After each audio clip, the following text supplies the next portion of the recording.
Alright, folks, welcome back.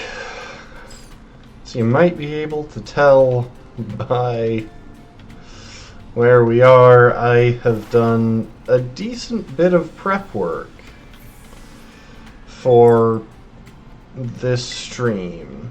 There are a couple of things that I want to clean up while I'm here.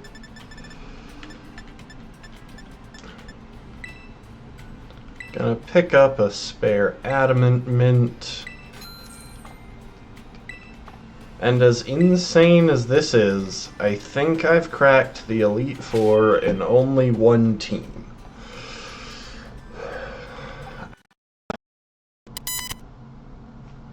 What the crap?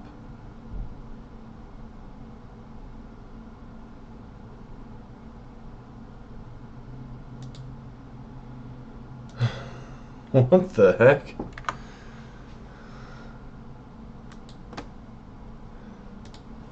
Give me a sec. I always have technical difficulties with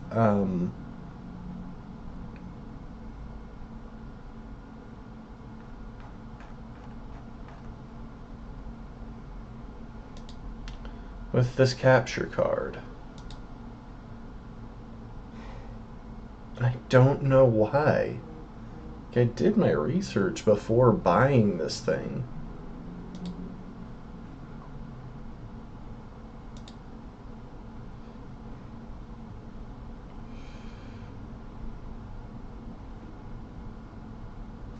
Hang on, it's trying.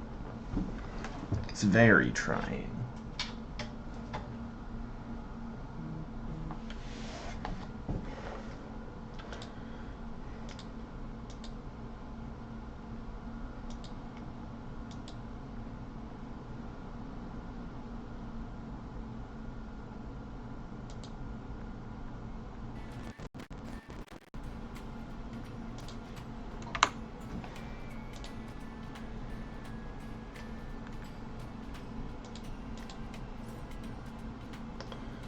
Okay, let's hope that doesn't happen again. So, I have put together some handy notes on my plans for the Elite Four, which took a while to puzzle out, mainly because there's a kind of problematic Steel-type trainer in the middle.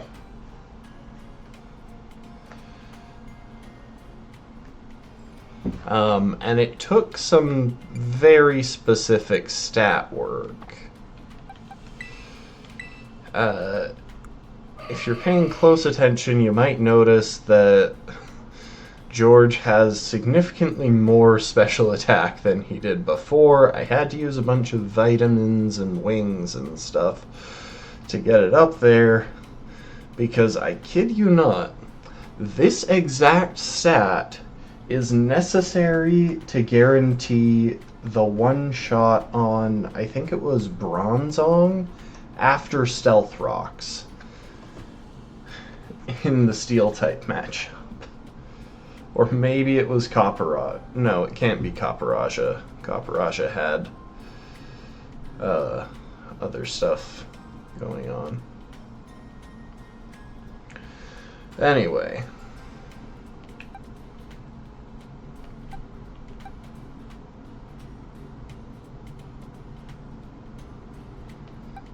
There are a couple of spare things that we need to take care of. Okay, we've got Stealth Rock on Tink. That's good.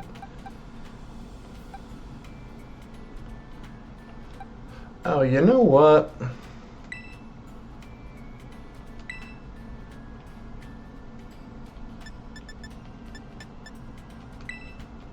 We definitely want Magical Leaf on Jane.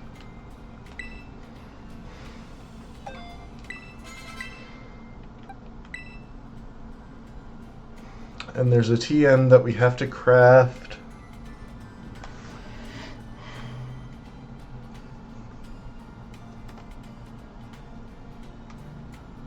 And we need to buy an extra expert belt.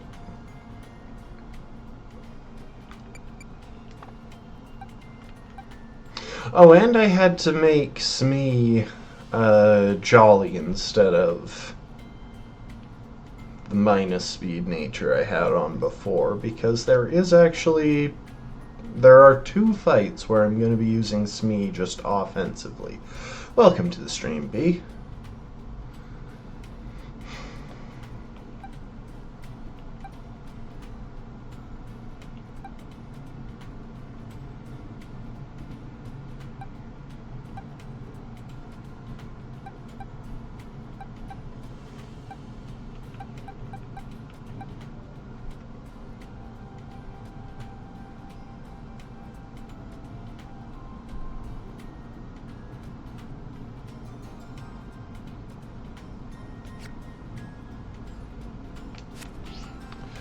Yeah, so the big issue is that almost every fight has at least one dangerous Pokemon with Steel-type coverage.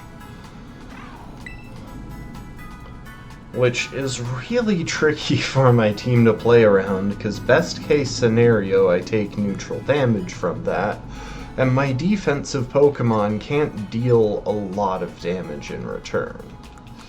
Where's Ice? There you are. Ice Punch.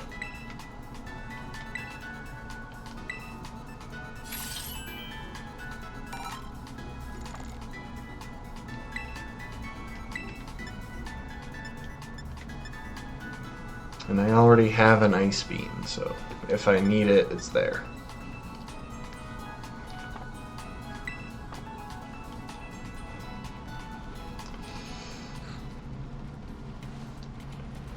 I'm going to buy a few more defense boosting mints, or these things.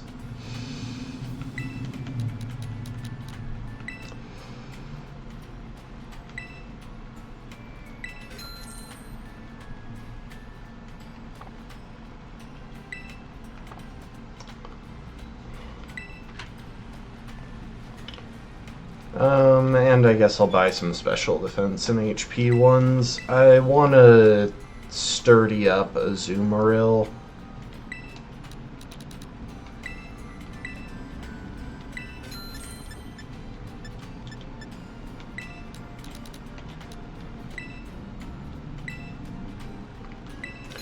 For the most part, Azumarill will be playing defensively.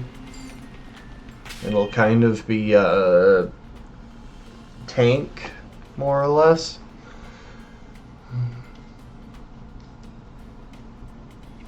And I'd like to shore up those defenses.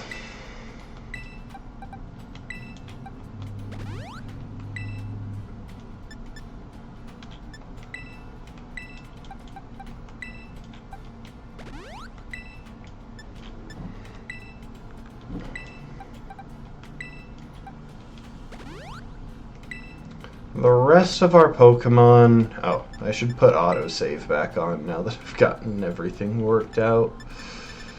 There was one point where I was testing some... There was a point where I was testing some stats. Oh, the capture card is frozen. Fun. Welcome to the stream, Rafkin.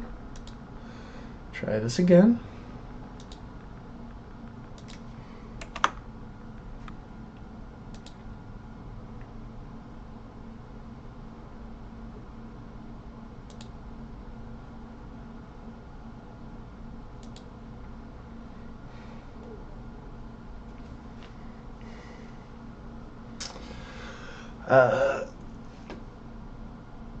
There was one point where I was testing some nature changes and some different stats on, I think, Mimikyu and Grimmsnarl. And that led me to looking at a few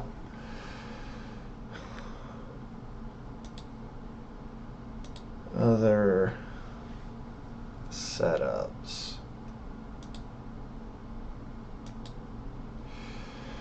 Let's try this again, because it's not connecting.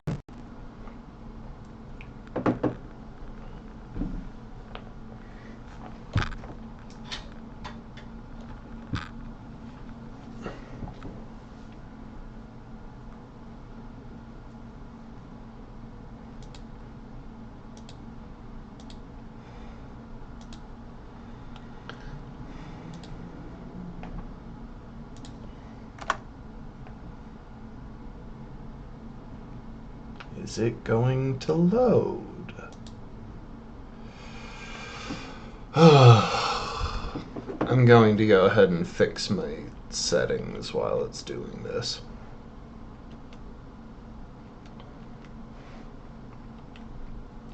Because I can still see the game just fine.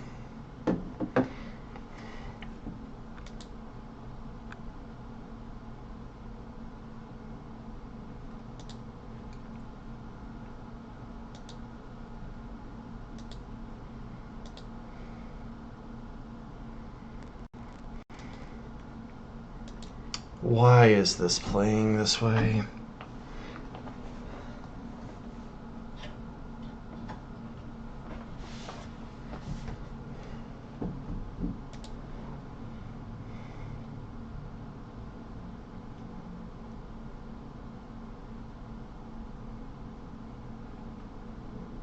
Like, I tried to deal with these issues. I gave it a fully updated... finally.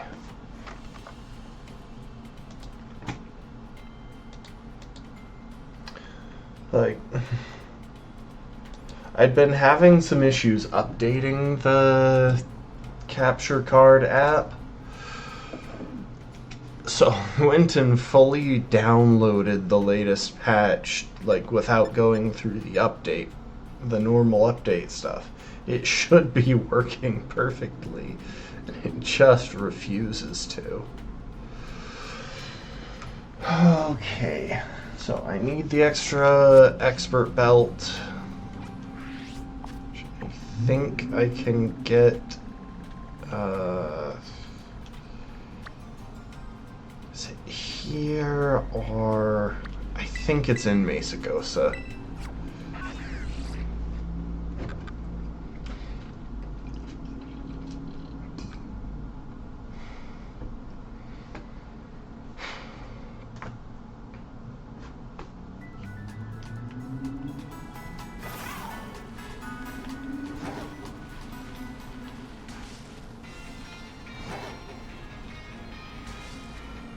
Really?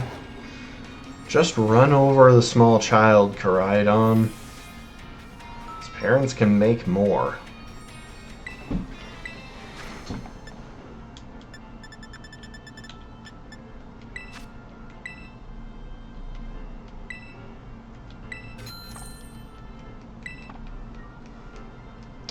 Okay. Those should be the items that I care about.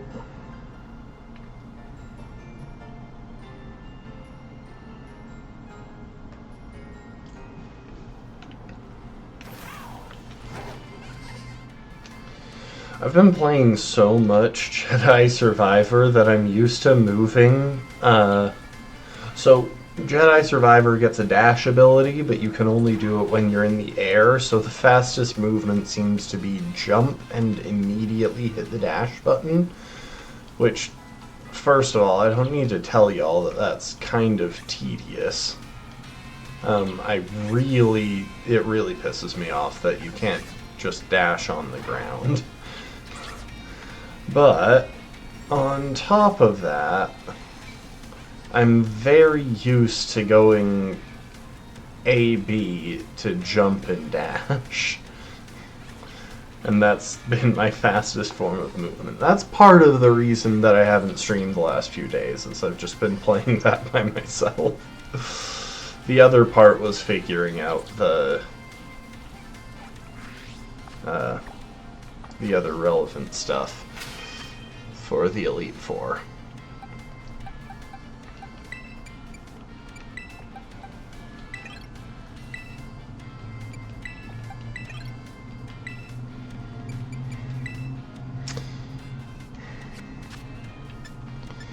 So, anyway, what I was saying before is that I was messing around with the natures and stats on Hook and Smee, and I think I also looked at Nonap here for a little bit.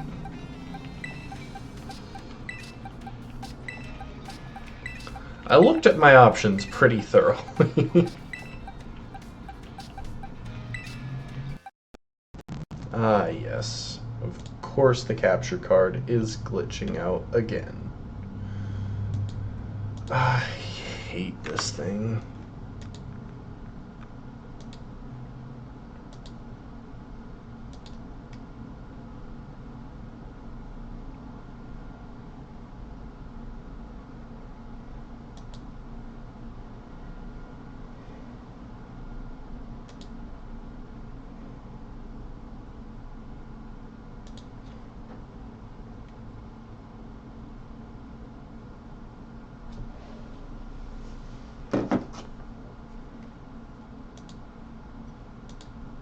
Okay, hang on. It really feels like unplugging and replugging it is the only thing that's working today. If there was one solution that worked every single time, I'd be so happy. Like, I could deal with that. But there isn't. There's, like, 4 solutions that occasionally work.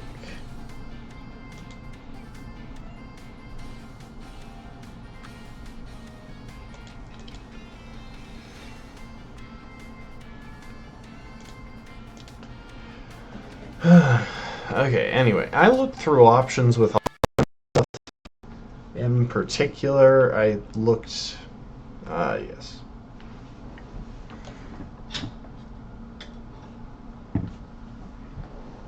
Let's try just unplugging it and plugging it back in. Let's see if that works. It probably won't. Oh, hey.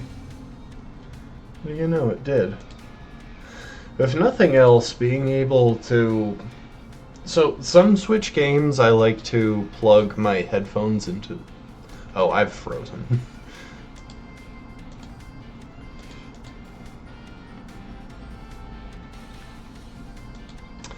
Okay then. I don't know how long it was on screen with that stupid expression, but anyway. Some Switch games I like to plug my headphones into my monitor. That has to do with needing the audio cues for certain actions, like Paper Mario was pretty big for that because I use the audio cues a lot of the time for hitting action commands. With Pokemon, the timing doesn't really matter, so I can get away with just leaving it plugged into my PC, which means I'm listening through the capture card. I've got about a second delay on time there. It's not really a big deal for this game, but it does give me an audio cue if the audio on the game has glitched out or the capture card is frozen, things like that.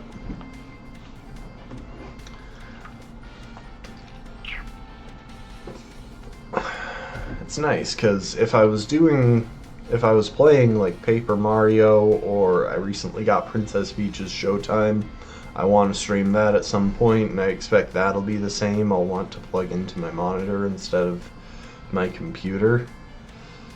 I don't get the audio cues as much, so I've kind of got to keep an eye on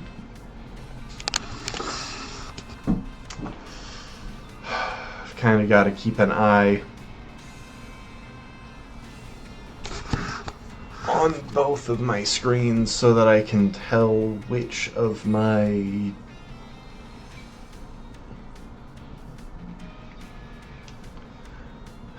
so that I can tell if I ever freeze up. Anyway, these 6 Pokemon, based on what I can tell, should have the best chance at beating the Elite Four. I'll be doing some moveset changes in the process, a few other things, but it really...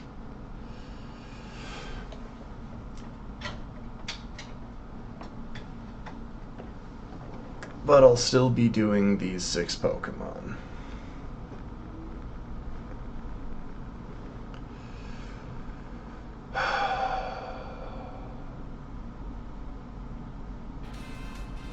Maybe I should just downgrade Windows versions. Unfortunately, my PC was really insistent on going to Windows 11. But who knows, maybe if I force it to go to force install Windows 10, that could help. I believe these 6 Pokemon should be able to pretty reasonably deal with stuff. George is important for handling the steel types. Tiger Lily has a generally good defensive type. I draw on that a lot. Both for actually tanking hits and for baiting specific coverage moves. Hook, I'm primarily going to be using as an eject button pivot, but I will also be hopefully sweeping a couple of times.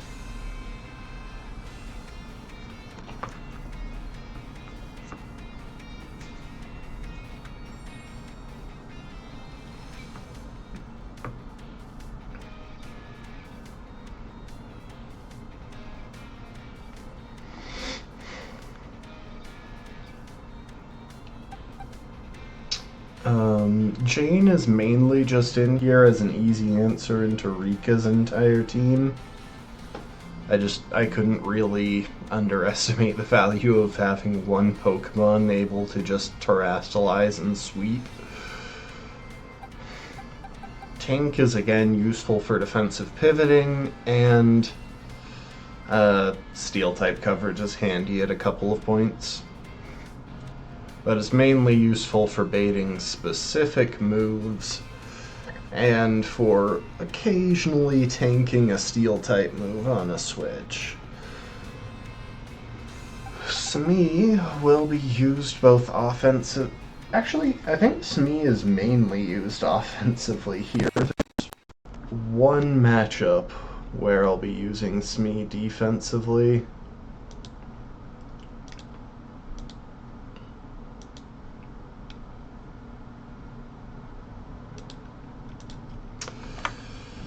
Y'all, today's stream might not be happening if this keeps going on, because this is really starting to piss me off.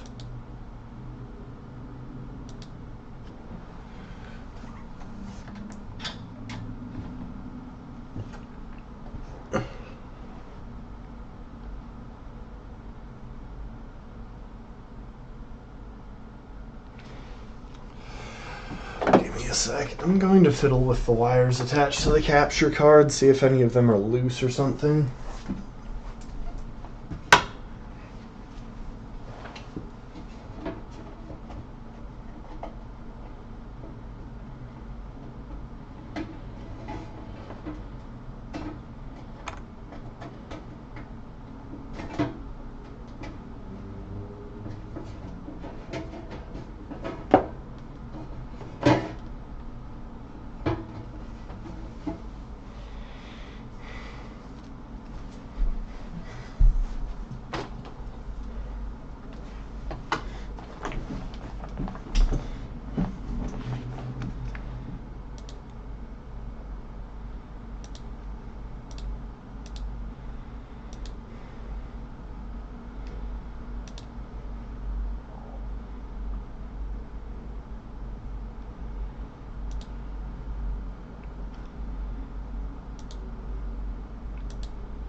Sorry, I'm just trying to think of a backup for one specific scenario in this first match. I think this makes sense.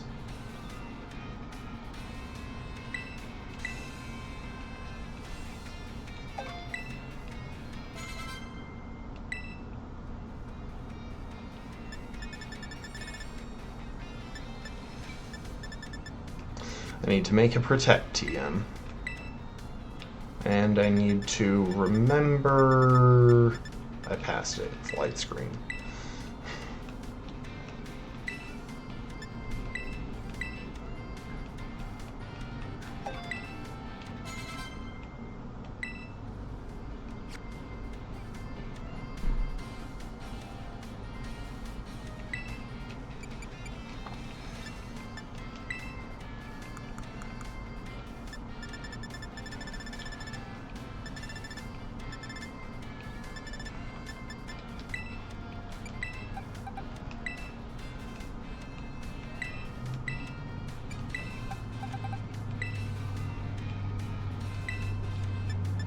You know what? Let's actually give you an expert belt.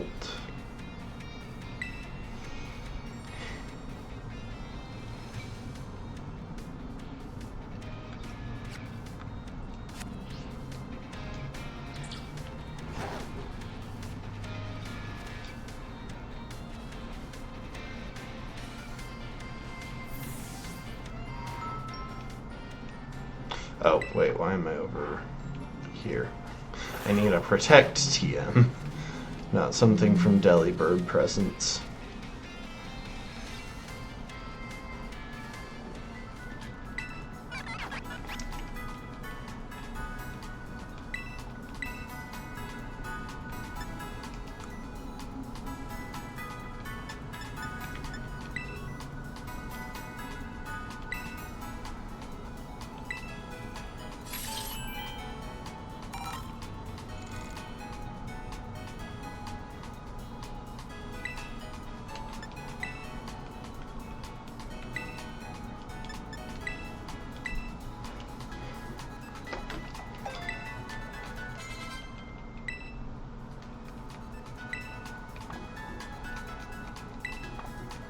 Okay, this gives me a backup for one specific concern that shouldn't actually come up, but I want to play it safe.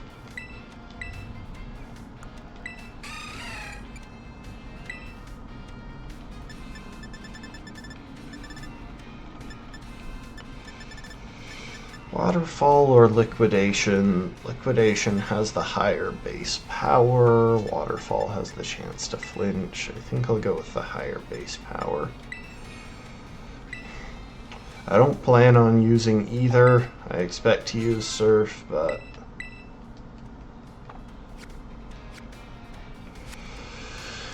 yeah, so Azumarill winds up being kind of a bulky special attacker, just leveraging raw defenses to break through other Pokemon.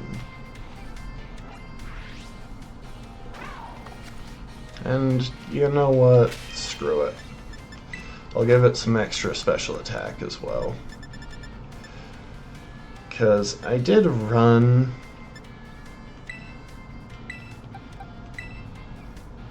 oh well.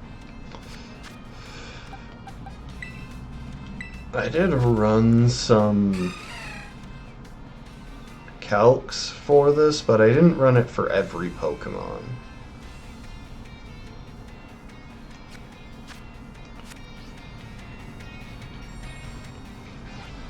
But I think we're ready to go. Why do I not know the buttons on this game? I've played through it like 5 times. Oh, bouncing between games throws me off.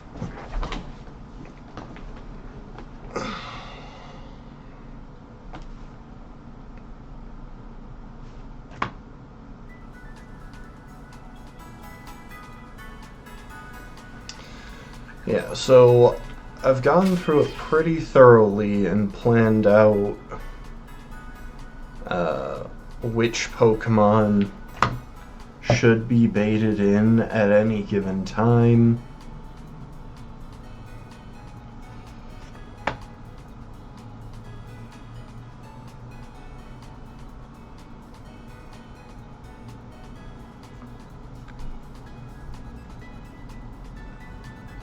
You know, I just realized I can skip a step in my plans for this first battle, so that's nice.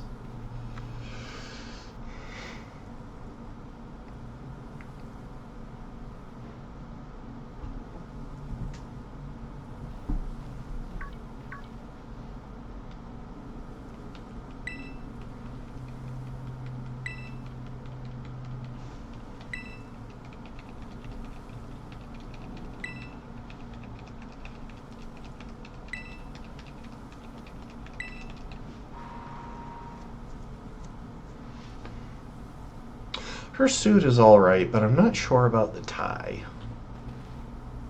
Oh, hang on. There is one more thing I want to do. And it's completely irrelevant, but it's something that I've been meaning to take care of the entire game.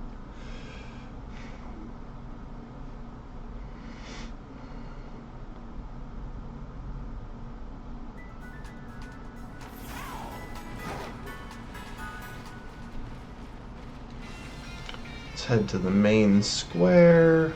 Oh, I guess there was a faster way. Because it's also the main place I know of to pick up clothes. And I want to replace these horrible shoes already. Yeah, this is it.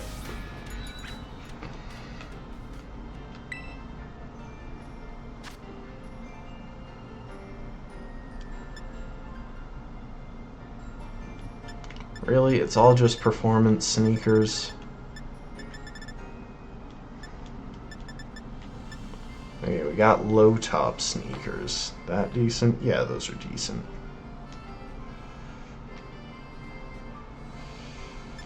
We have them in pink, because this is a fairy-type run.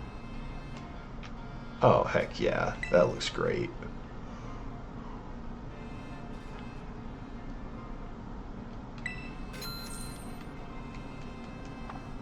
Oh, I meant to put them on.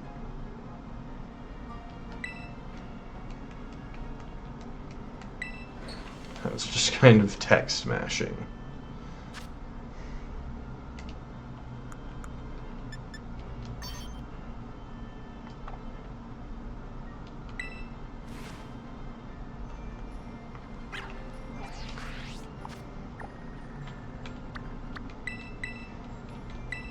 I was expecting a lighter color of pink, but I honestly think these work. I could also get different gloves. I'm guessing I could have found pink gloves, but they're not as atrocious looking as the shoes that you start with. Okay.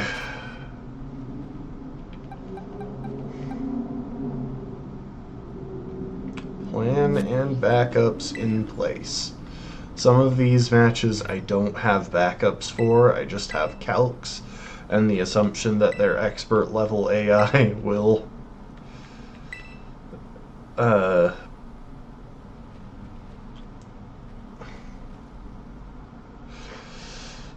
make smart decisions. Hi, Rika.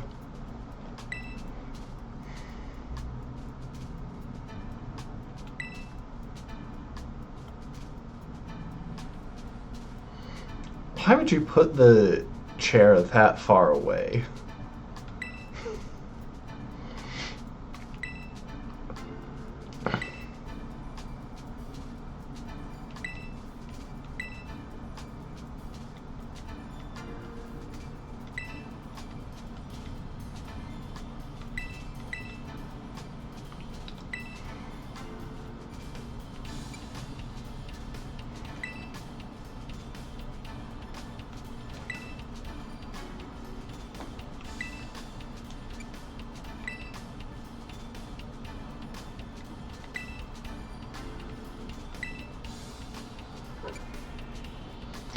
I'm, I'm always so tempted to respond just for fun, I guess.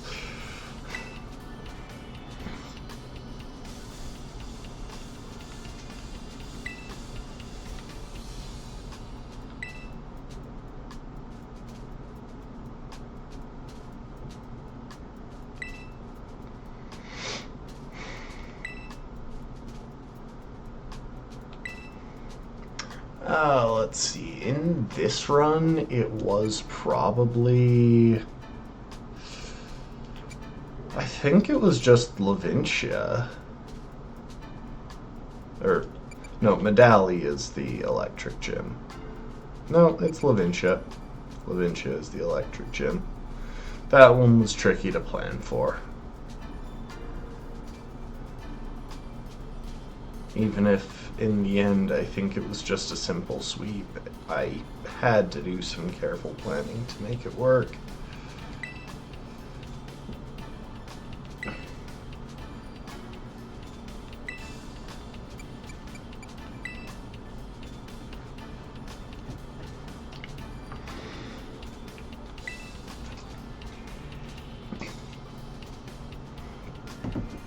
I find it funny to think that these three questions being tied together means the speedrunning route has probably figured out which three options take the least button presses.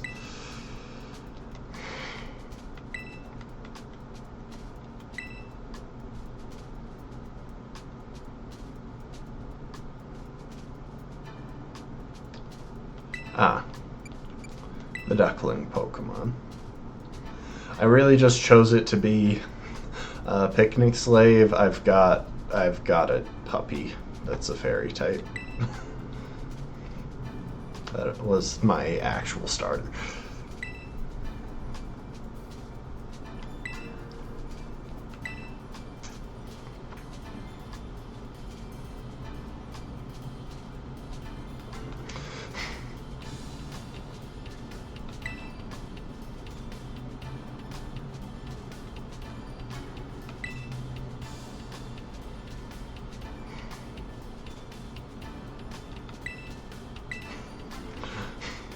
I know that at least once I've answered no on that question just for the fun of it, but that does disqualify you, so I can't do it right now. I don't want to have to redo the whole interview. Welcome to the stream, Bruce.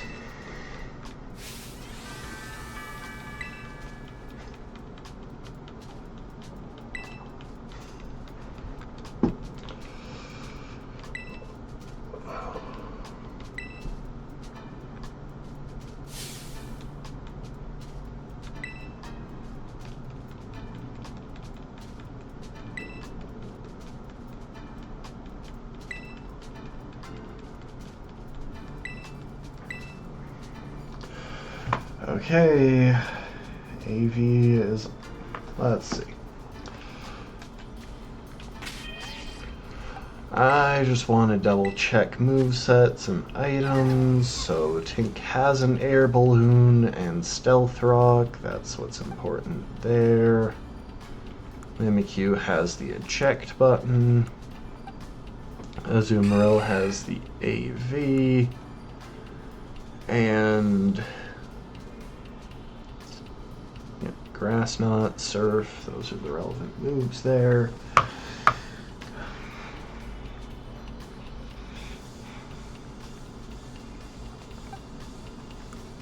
Put Expert Belt on Jane. Giga Drain, Moonblast, Magical Leaf, Wish, that should work. And I've got Stomping Tantrum, Light Screen, and Protect as backups for, and leftovers on Smee, in case the camera upped and Whiscash wear down Azumarill too much. Alright, we are good for the first match.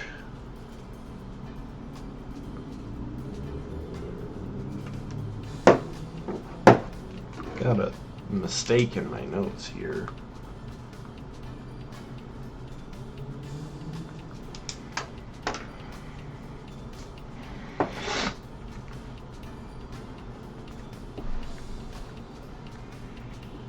Also, fun fact, at one point I realized that I messed up my calcs and I had had rain on the field for the entirety of the matchup with what's her face, Gita, which was really screwing up my calcs on George's fire-type moves. It was turning one-shots into, or like possible one-shots into maybe two shots.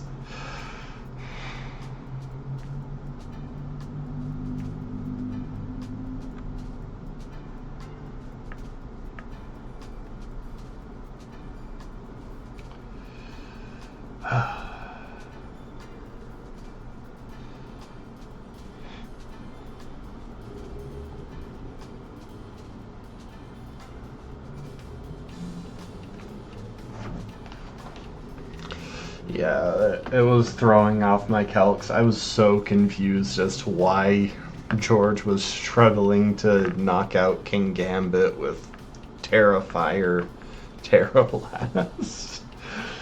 So much. Okay.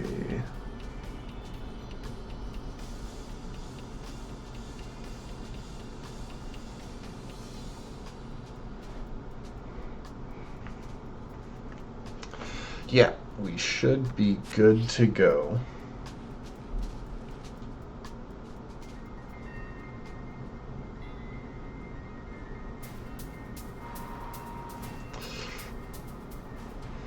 You're debating booting up a stream for your ZA playthrough? Hey, go for it.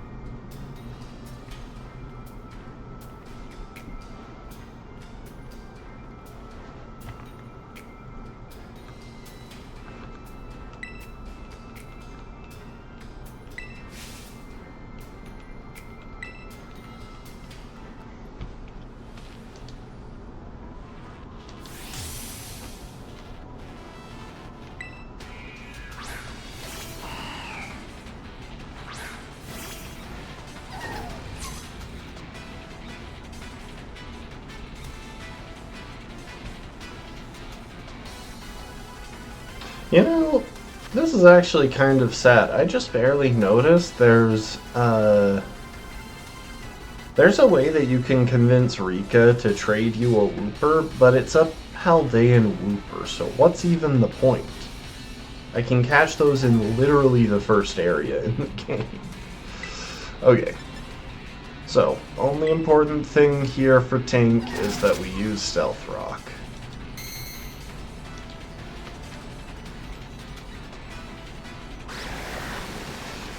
They couldn't use Earth Power on us because of the air balloons, so we were very safe.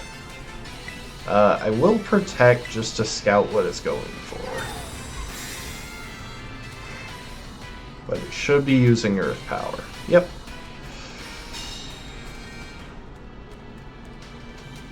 The same trainer tag thing as the Sunkern from Brassius. Yeah, it comes with a... It comes with a partner ribbon. And it shows her as the original trainer, but like... who even cares?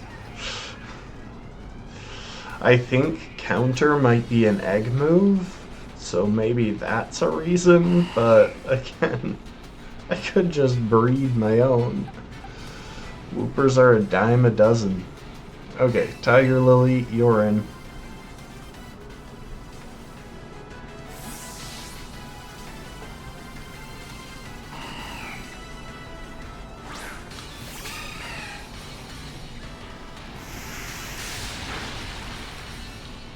Yeah, okay.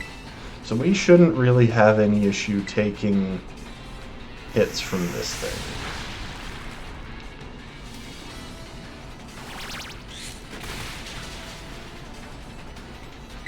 That looks like a 3-shot.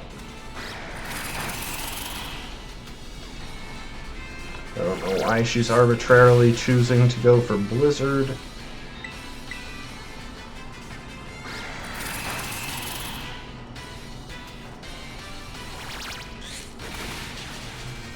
I mean, it's good for me, but it does throw doubt on her AI decision making.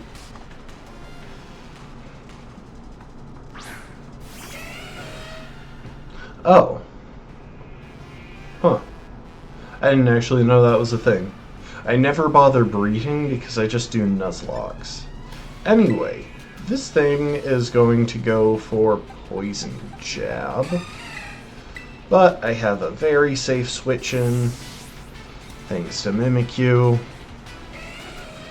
And its sturdy is broken with Stealth Rocks.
Okay, Camerupt should be going for Fire Blast since I'm a Grass type right now.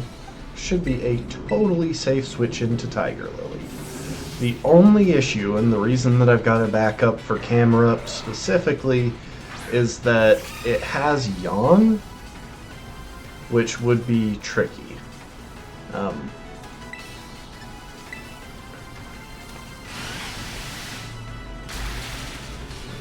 Oh, but apparently I just one-shot.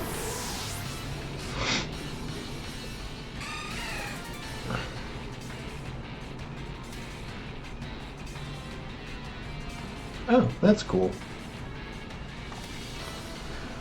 Oh yeah, and this is the reason that we have Magical Leaf, because there is a small chance that Dugtrio chooses to go for Sandstorm instead of Earthquake. And its ability is Sand Veil.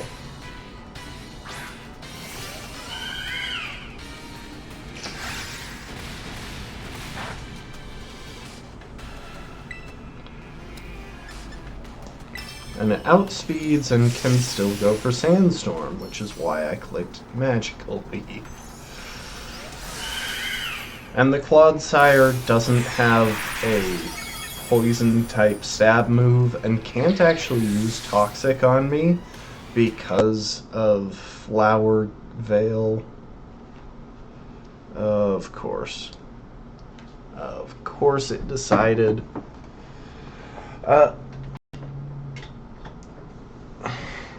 I wasn't sure if Camerupt was going to be a one-shot, because Azumarill is pretty weak and Camerupt is semi-bulky. That's pretty much it.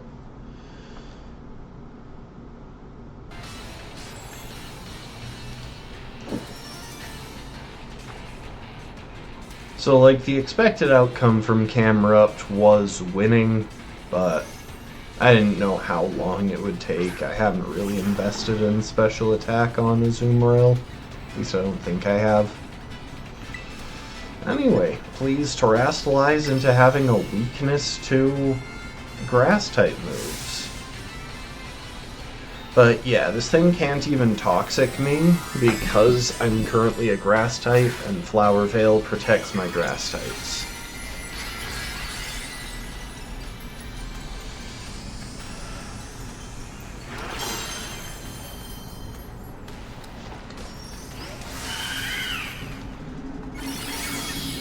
from status moves.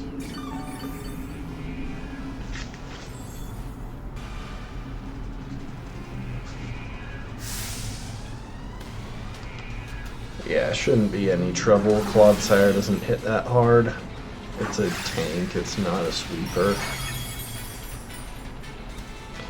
It is, however, immune to water-type moves, because this one has Water Absorb.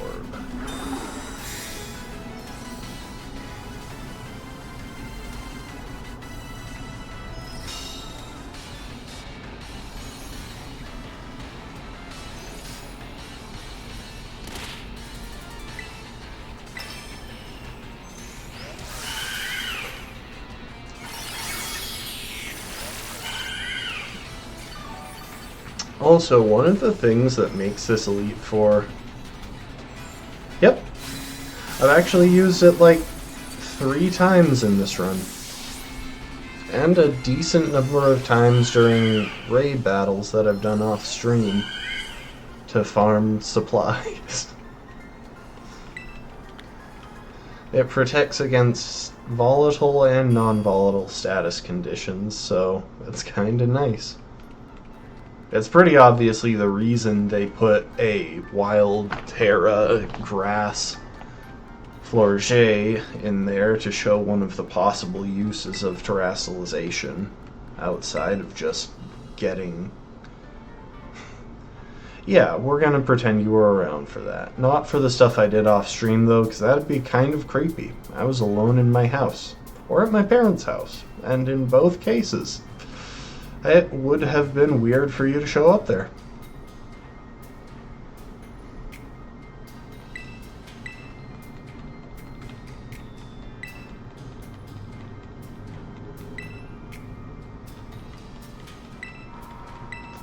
And the literal child employed by the Pokemon League, who happens to be the most oppressive opponent for me.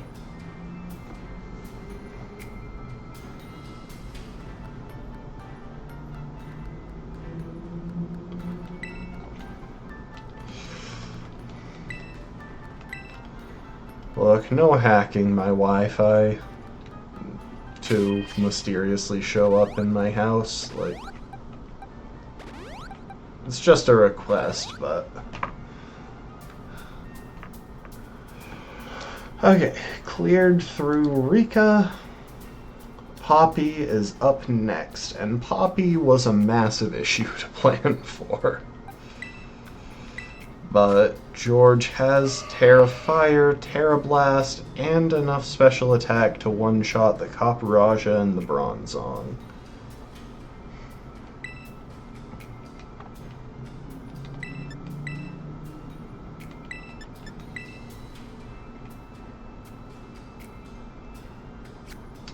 And Scarf lets it outspeed the Tinkaton. Otherwise, it would be at risk to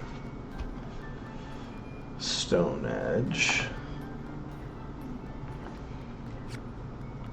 We've got Rocks on Tink, as just demonstrated, because that will let us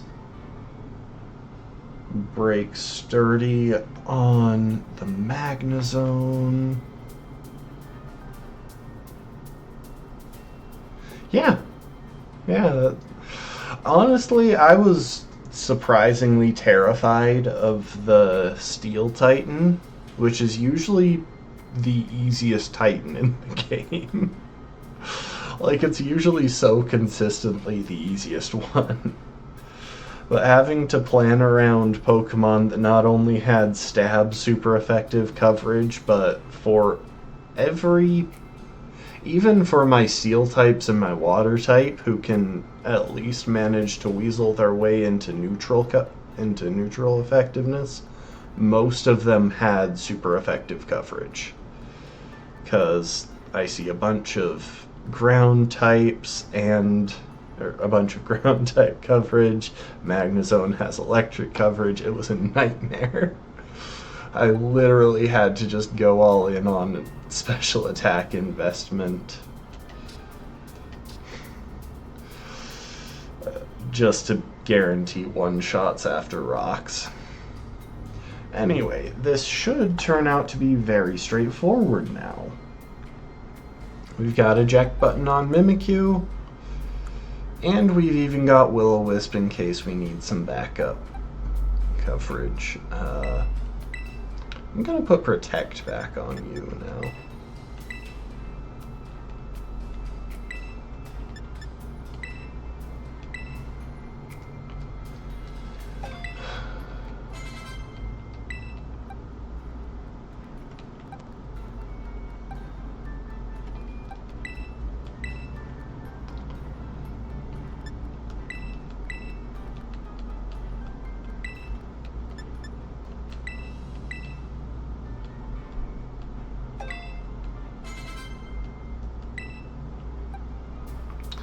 Don't worry, the last two battles have more there are two battles in here that have more interesting strategies still.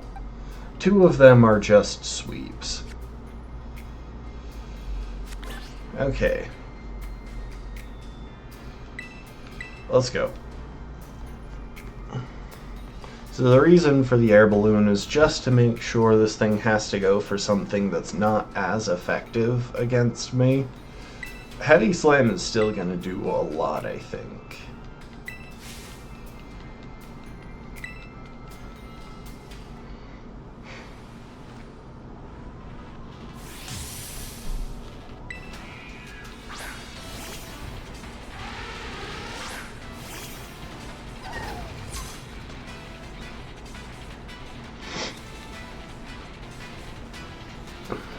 But it shouldn't be able to KO even with a crit.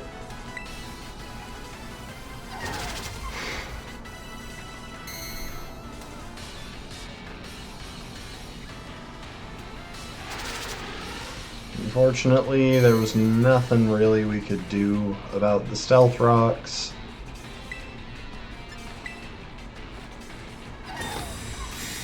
Just gonna scout move choice.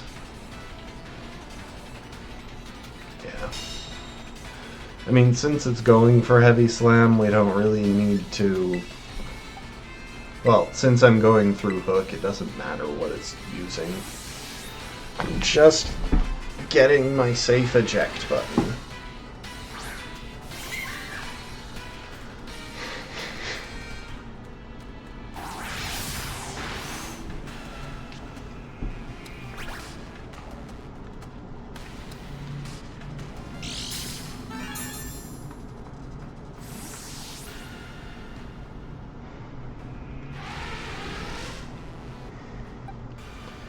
Alright, and that lets us safely bring in George. Who, by the way, speed ties with, I think... Oh, was it Magnezone or Corviknight, or was it Tinkaton? It speed ties with something, which is why I have to use... Timid, which is why I have to use Scarf. But it did let me get away with Modest Nature instead, so...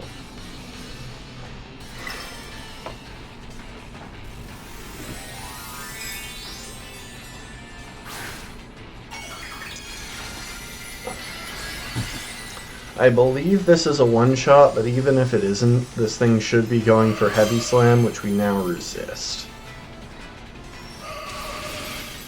I know I did my calcs, I just don't remember all of the details of them. Okay.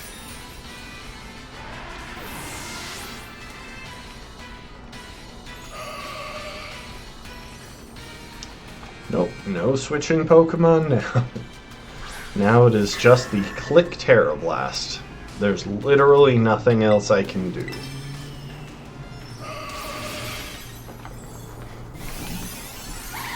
Because I am choice locked. But the important thing is that Magnezone's sturdy is broken, so I can't be hit with a discharge paralysis.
And I believe I calced it out and I lay Stone Edge. Yep.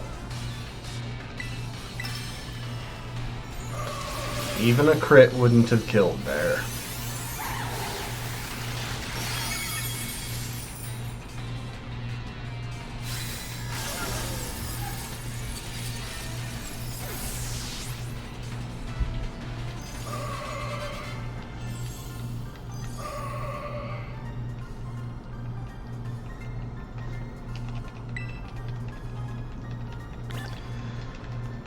Oh, that is the most frightening matchup taken care of.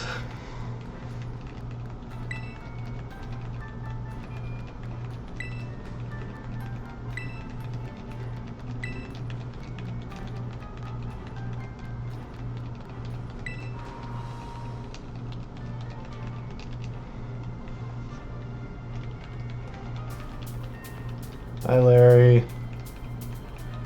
Still the most relatable character in this game.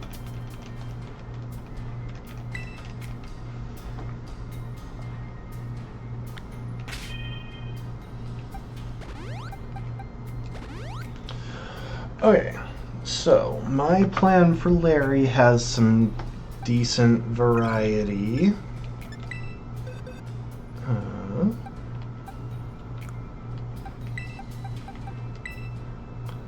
And it includes leading with Choice Scarf Smee.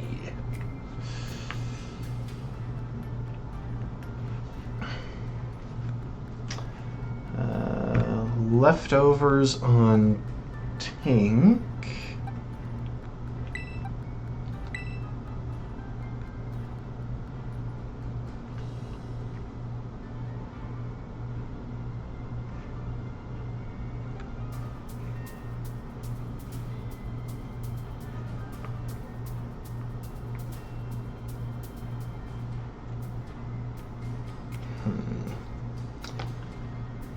And I might also want leftovers on Hook. I definitely want to put away that.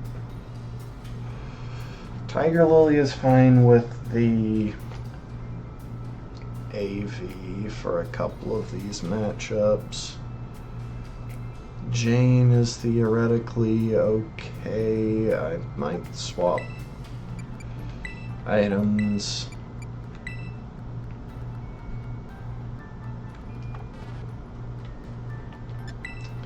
Alright. Let's fix up my item situation.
Welcome to the stream, Emmy. Good to have you. Okay. Now the important things to keep track of are the movesets on my Pokemon for this match. So I don't need Stealth Rock anymore. Encore on Mimi. I should restore the PP on that Terra Blast.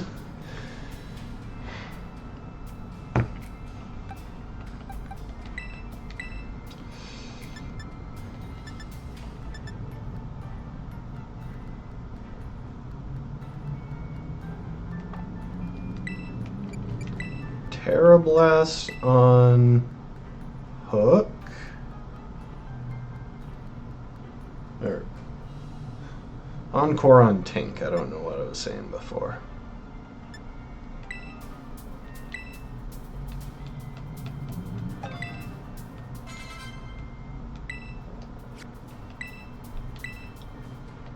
Bulk Up on Hook.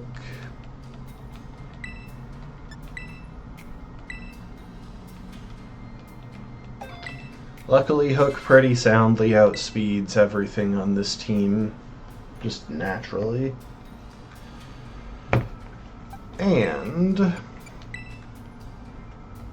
one TM I crafted to prep for this, it's got Ice Punch on Grim.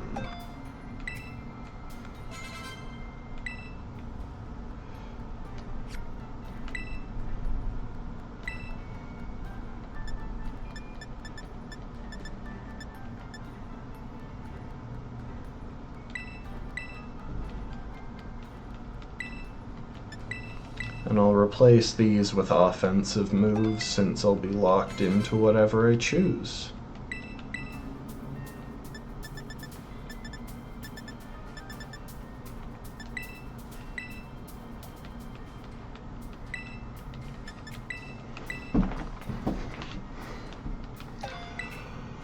Okay.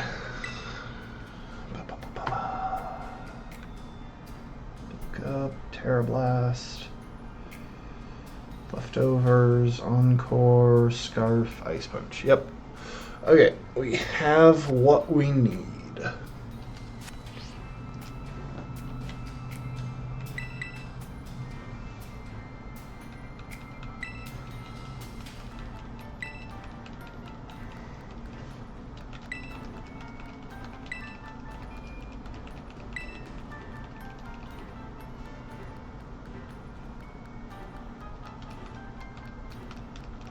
I do appreciate their choice to make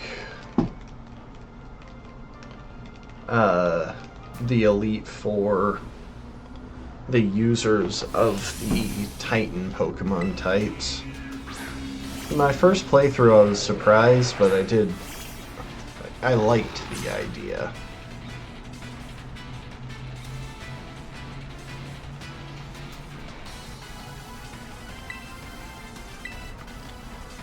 So, Choice Scarf lets me outspeed Tropius, and this should bait in Altaria because Moonblast reads as 190 base power in this matchup.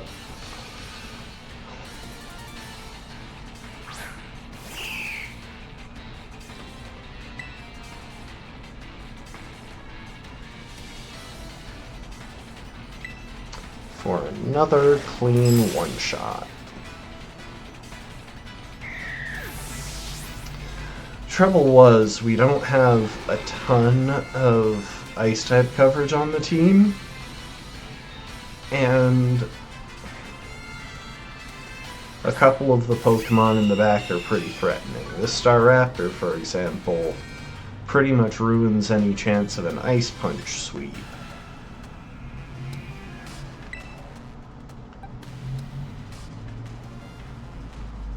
So now we switch into Tink on a Brave Bird.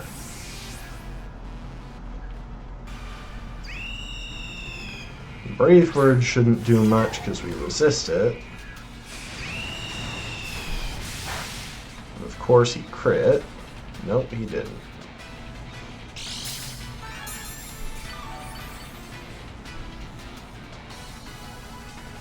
But this is why we have Leftovers and Protect. We should be able to bait him into going for close combat.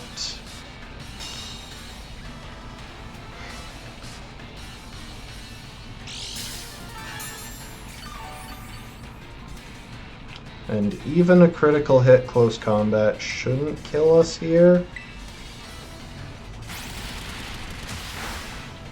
Yeah, okay, we were safe. And now we lock it in with Encore. We have 3 turns of Encore, which means 1 turn to switch, 2 turns to set up.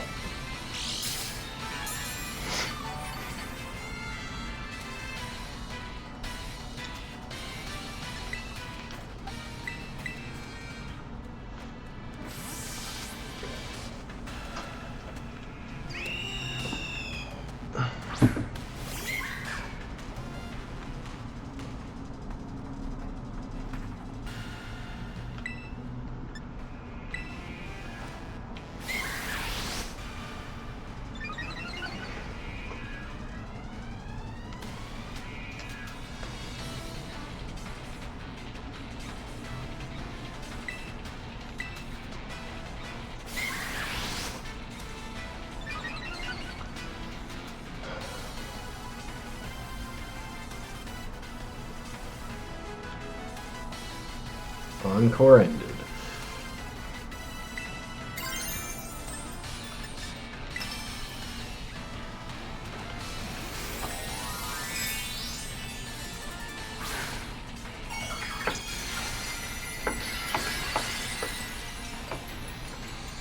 Was I planning to set up a substitute?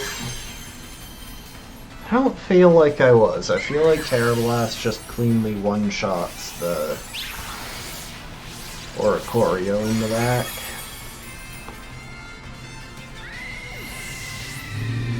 Yeah, if it can one-shot Staraptor, it can one-shot the Oricorio. Oricorio's pretty frail.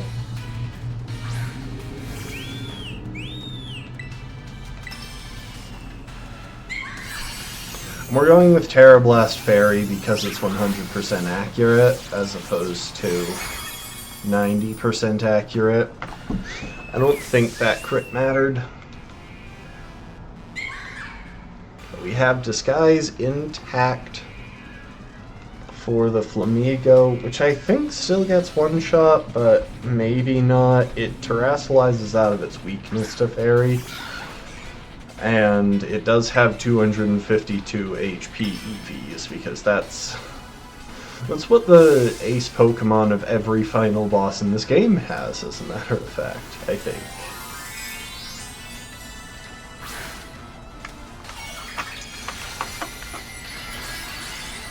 Yep. I am pretty confident. Maybe... Nope, even Arven.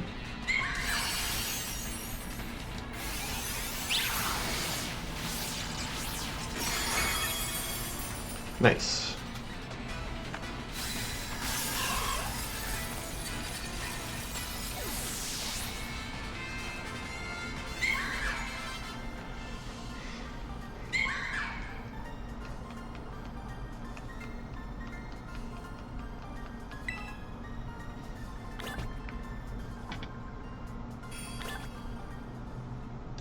Okay, Larry cleared.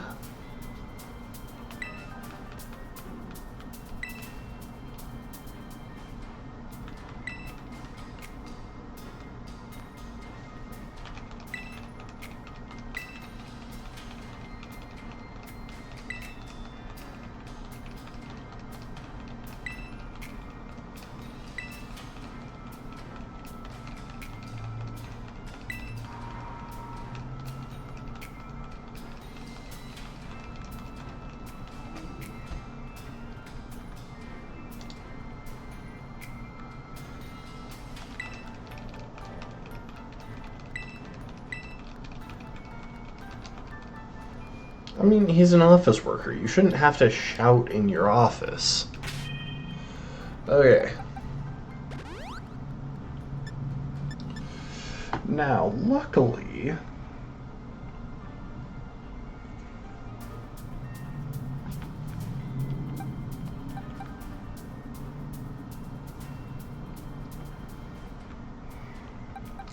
this should be comparatively easier. Real quick. Do you know... No, I have to teach you Sword Stance. Sword Stance is the better option for this matchup, it makes it easier to KO and get set up properly, and we're setting up on a special attacker anyway.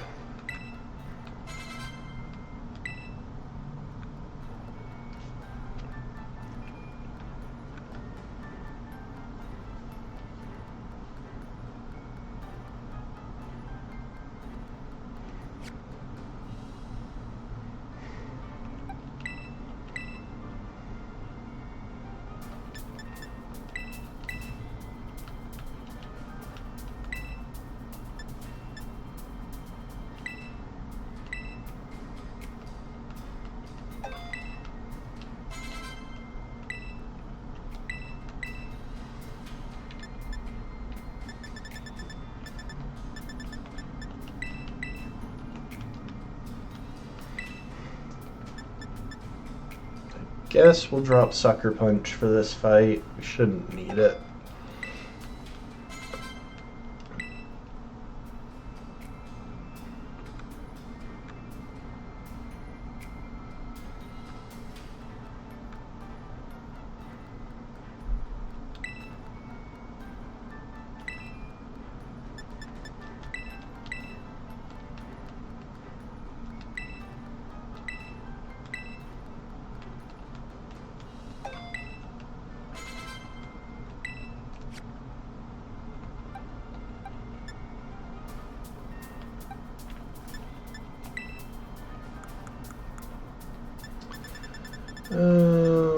where's the other leftovers?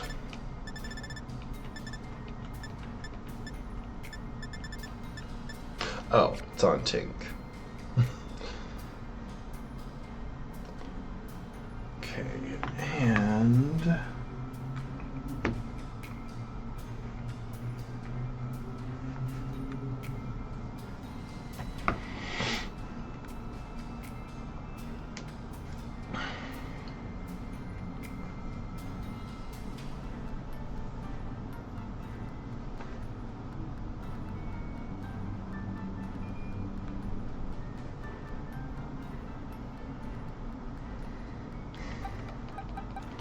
Tink, we are gonna go ahead and have you remember Thunder Wave as well, just as a backup for the Noivern.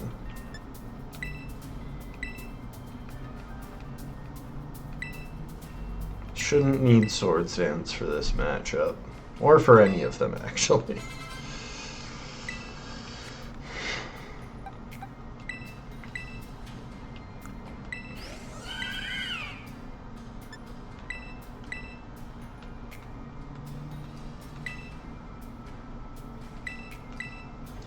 Temporarily drop Giga Drain for Draining Kiss.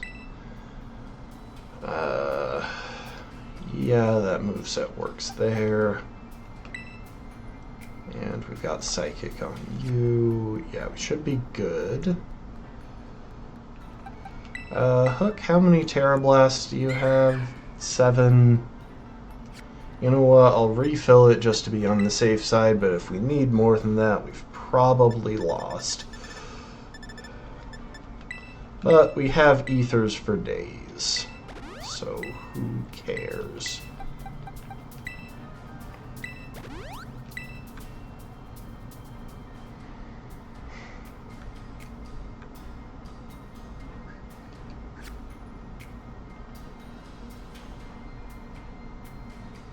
Wait, what the? Who's gifting a bunch of subs? What the crap? Well, thanks Anon for gifting a bajillion subs. You really didn't need to. I don't do this to make money. I don't really give much for having subs, but thank you.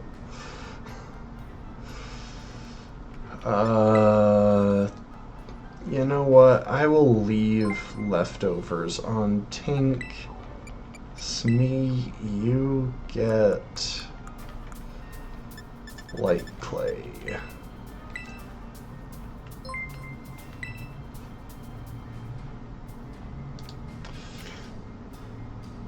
I don't know why they're all showing up as separate gifts, but okay. I don't really know how gifting multiple subs works.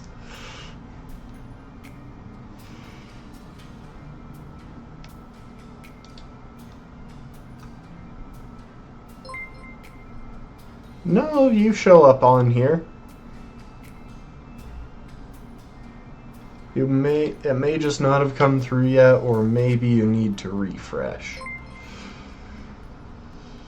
But yeah, grand scheme of things, this should be a really safe matchup.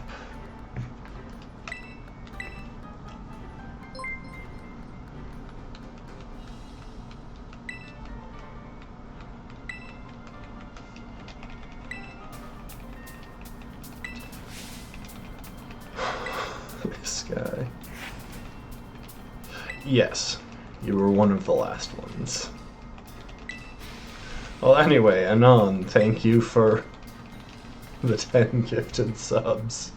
You really shouldn't have.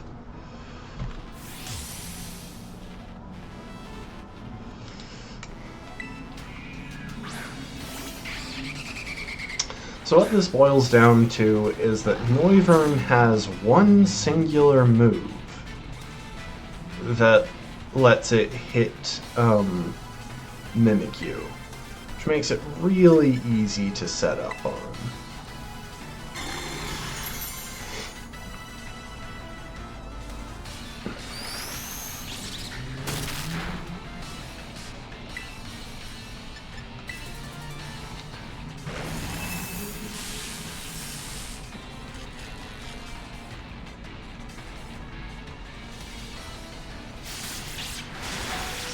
And of course it crit. Oh, that wasn't even a crit, dang.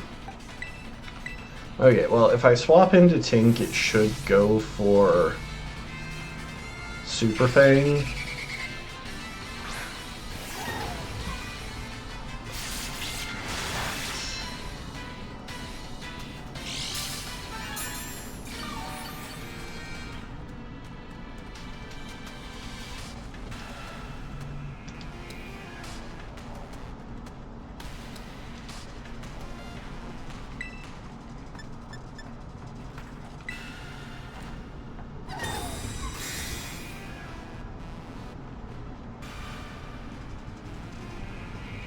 Okay, I let it go for Super Fang. Now I can Encore it.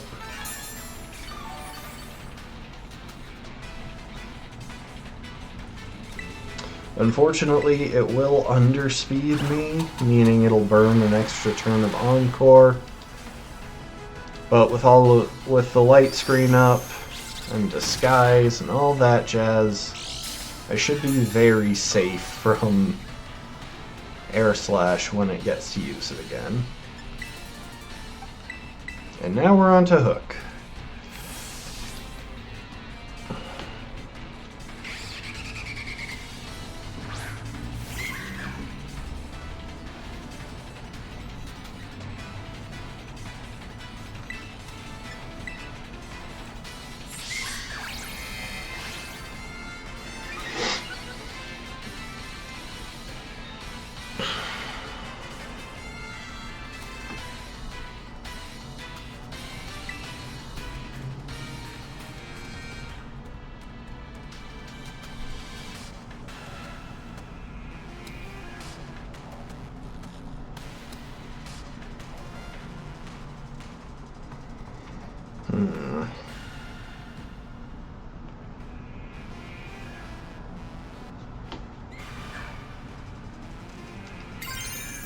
You know what, I'm gonna play this safe and smart. Just one Sword Stance.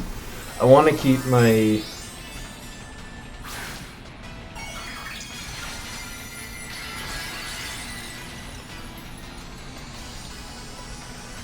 I want to keep my Disguise up. And this should easily be... I want to keep it up for the Dragalge, basically.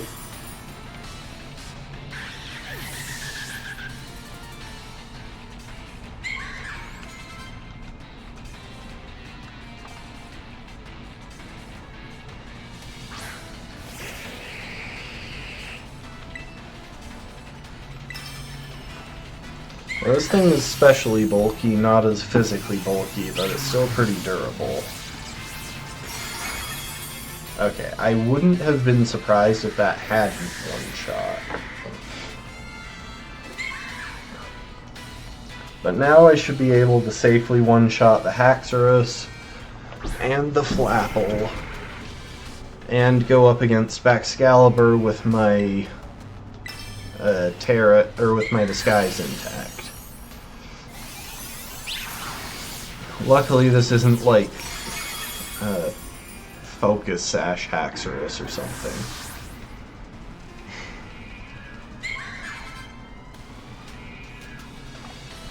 Honestly, giving one version of Iris a Focus Sash Haxorus is one of the cruelest things that Pokemon has ever done, because that thing is just unhinged.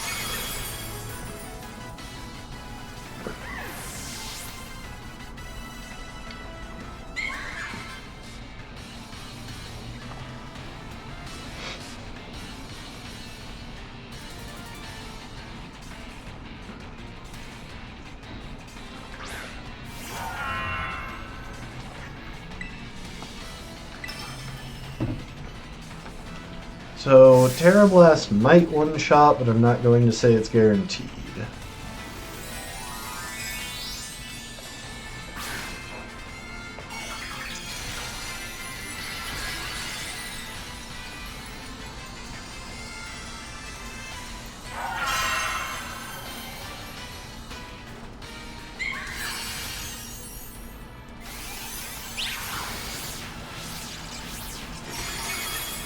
Okay.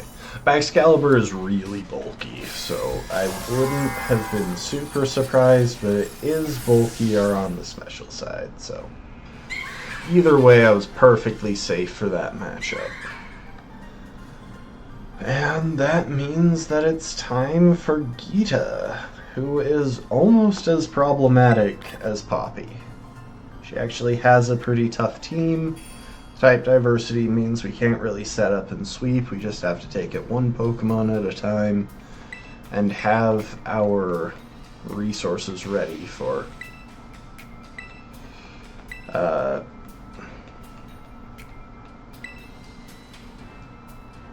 we have to have our resources ready for the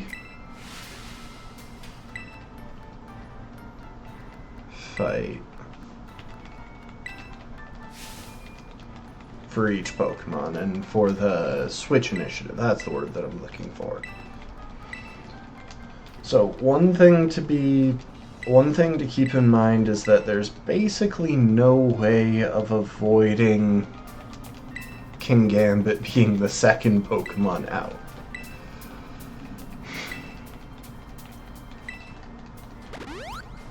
Oh, I forgot they give you a full heal before that. That's actually really reasonable.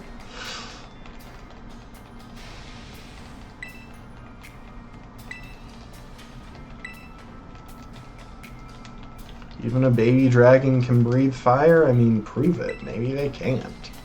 Most of them at least need to learn a TM for it. Bagon knows Ember from the start, but Noivern doesn't even learn a fire move from the beginning. Okay.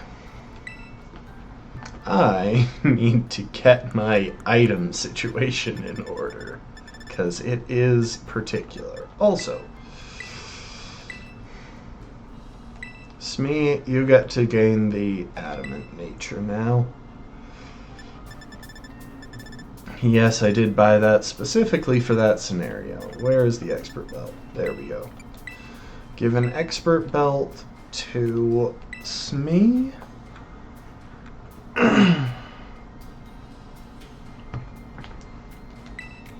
And another one to George.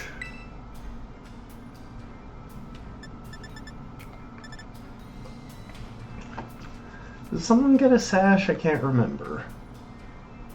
Doesn't look like it. But eject button to Hook.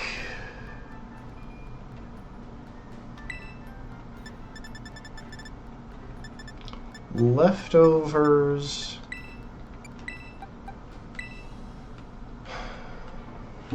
to Water Lily.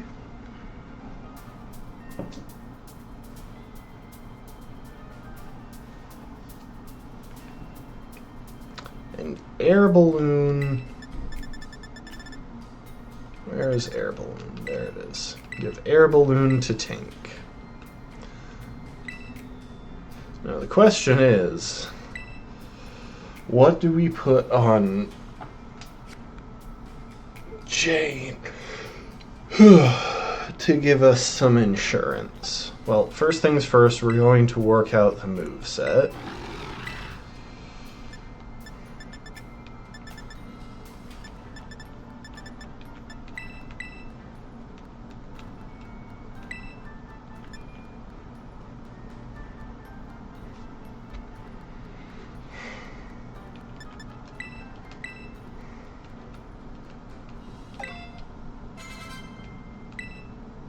Sucker Punch, False Surrender,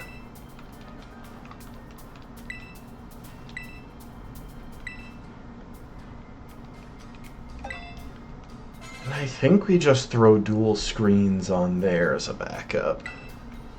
I could do Thunder Wave, but I think dual screens gives me the safest set of backups.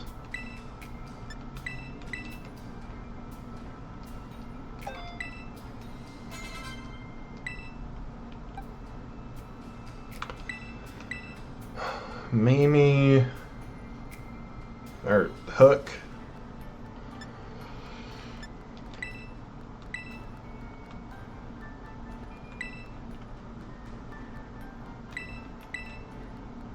You get to learn Drain Punch.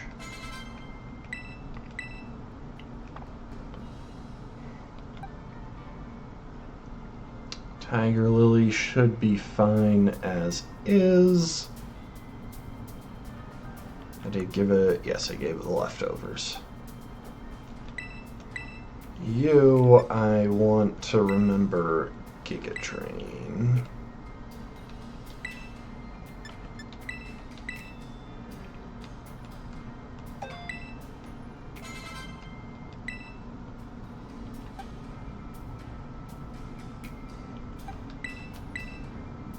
I might even throw AV on this thing. Because the only place that I see myself using it to clean up is against her Glimora if something goes dreadfully wrong.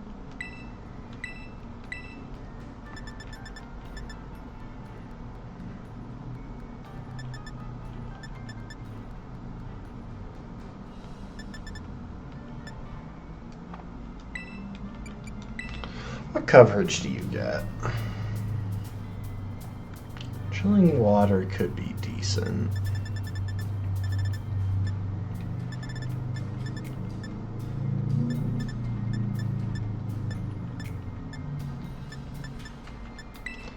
Yeah, let's throw that in there as well.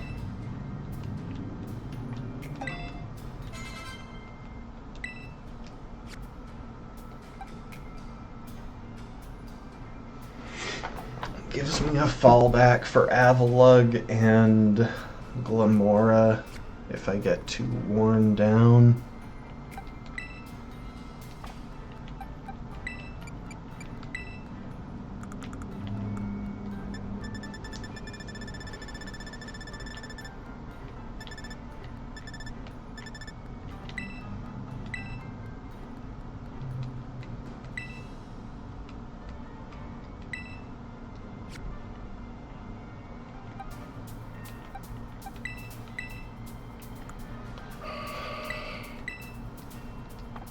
And we're going to teach you one of the most useless TMs ever added. Because like 4 Pokemon get to learn it from this TM, but you just happen to be one of them. Am I not in fast text speed? It may have... I know I set fast text speed, but it may have reset it at some point. Holy crap. Thank you for spotting that, Bruce. I know I changed that option, but either I misclicked at some point or it changed that when I logged out of the game, which is a thing that can happen, by the way. Okay. You get Sword Stance back.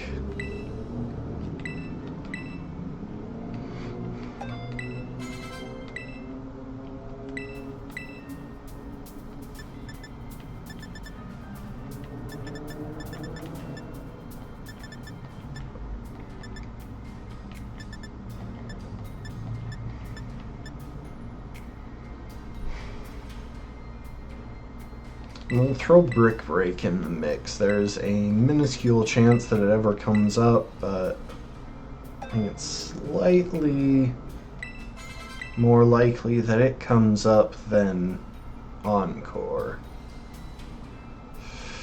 You know what? That's kind of debatable.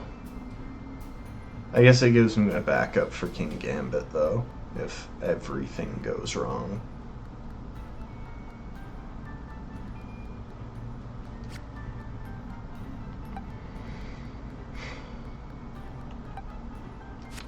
Alright, we should be good to go.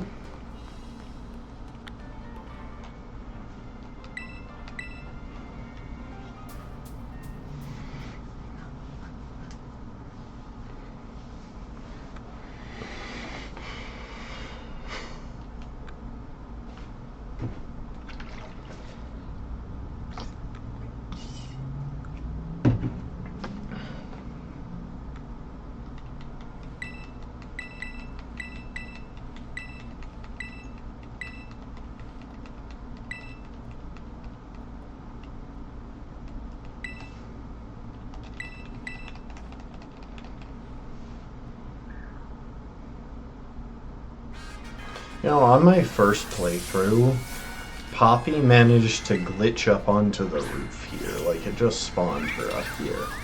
I think it just didn't properly despawn her when I left the previous area.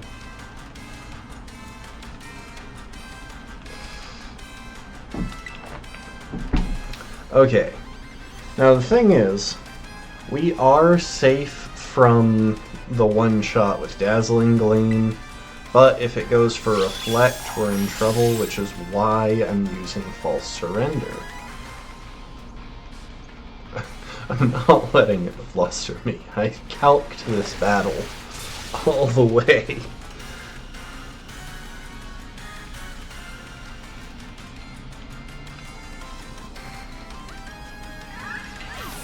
Okay, so next should be King Gambit.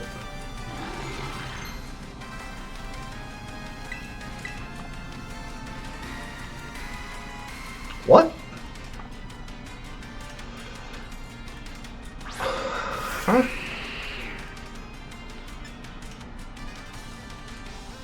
That's not who should have come in next. It should have been King Gambit. Stab super effective Iron Head should read as higher in the priority than that. Okay, well, I guess we're going to our backups.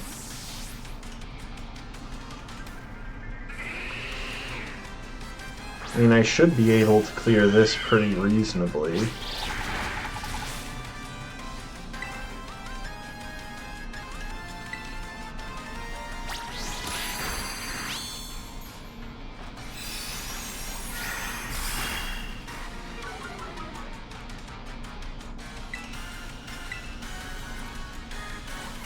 Oh my gosh, we're speed tied? Seriously?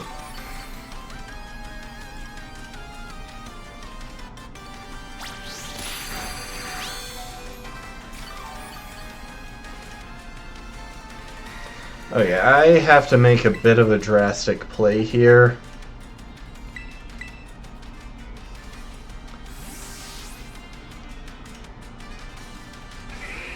We're going to take a lot of damage on this switch, but there's not much we can do about that.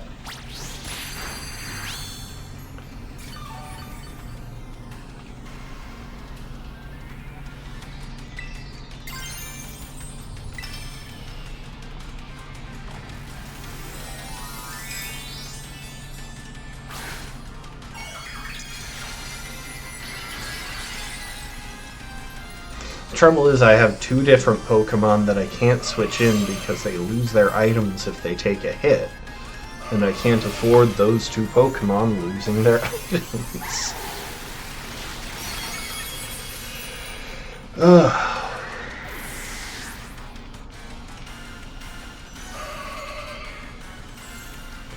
What is wrong with... Oh wait, no, that one makes sense. Okay, so she's just not considering Stab when it comes to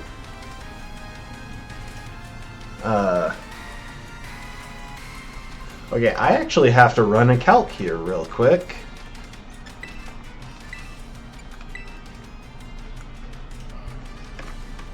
I need to know if I can one-shot this thing. Avalugg, Gardevoir.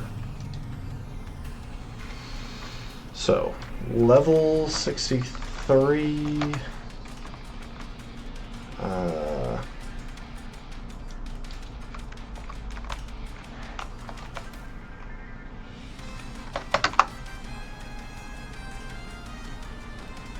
Attack doesn't matter.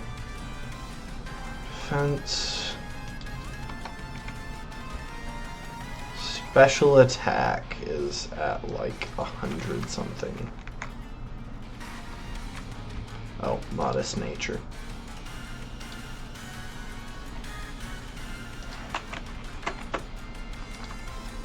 Expert belt.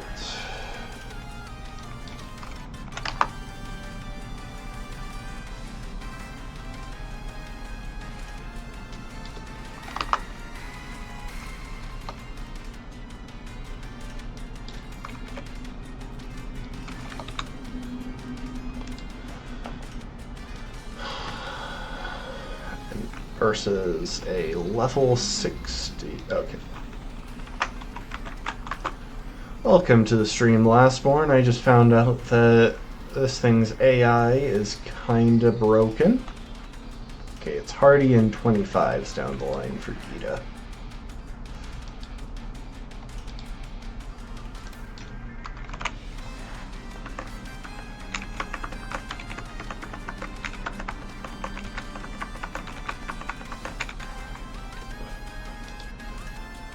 Terra Fire, Terra Blast.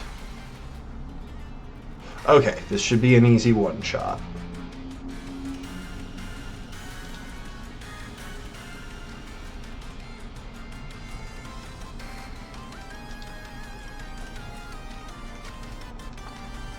So I can just take the one-hit kill.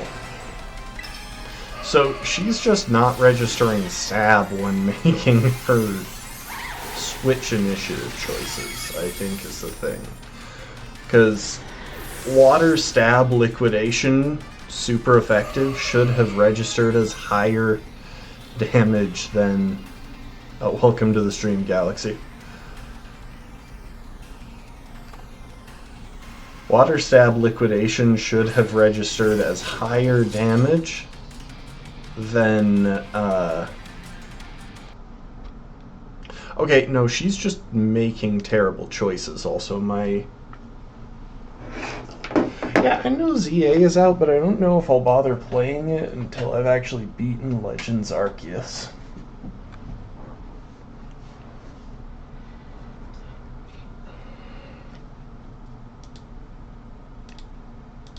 Also, my capture card froze up. I gotta restart it.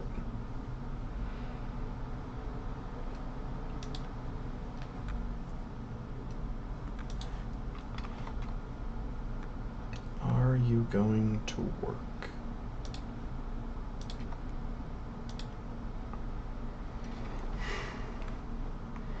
You're a Pokemon? Nice.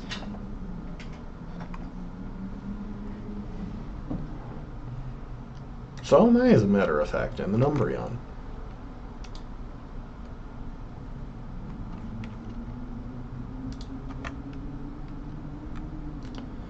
Okay.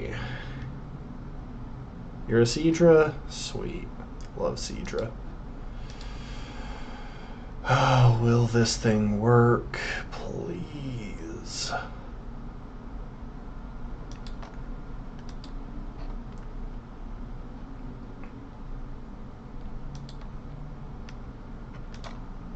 Oh no, the moonlight restores health. That's why I'm basically a nocturnal creature. Come on. Oh, I hate this capture card. Why is it complete trash? Yeah, I would hope that you're on a waterproof device. If you're a Seadra, then having a phone that gets ruined by water, it just doesn't seem like a practical choice.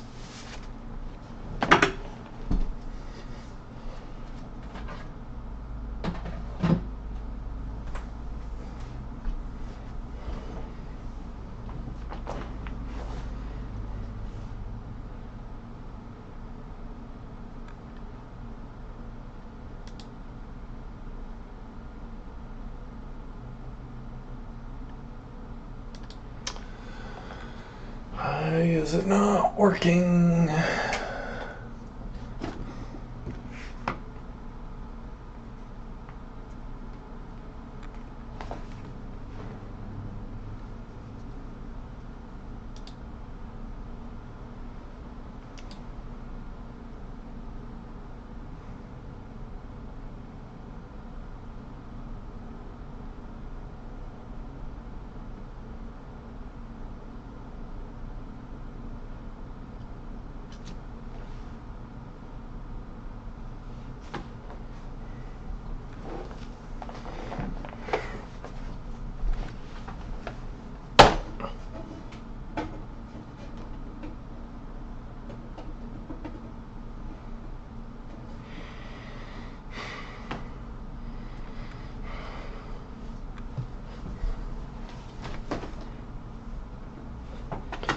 There we go. I hate this capture card. Okay, give me a sec to get it set up to come back on screen.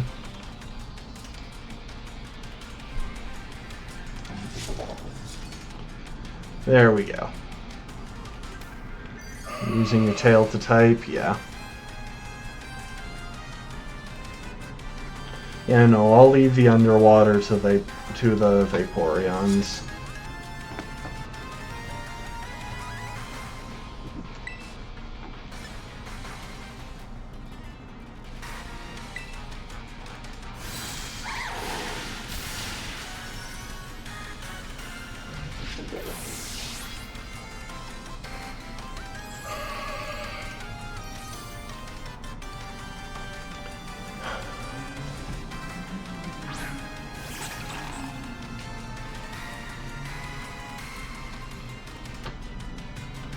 Okay, did all that. Now we should be able to safely bring in Tiger Lily to clean up the Veluza. I should have taught Tiger Lily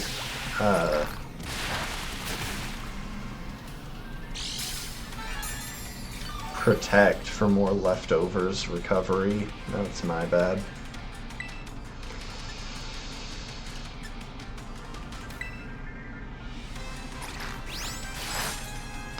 Yeah, I've never been particularly good at breathing underwater. I find the water gets in the way.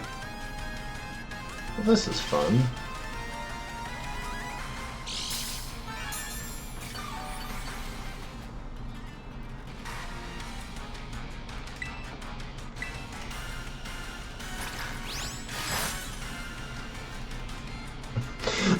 I love how I get to move briefly.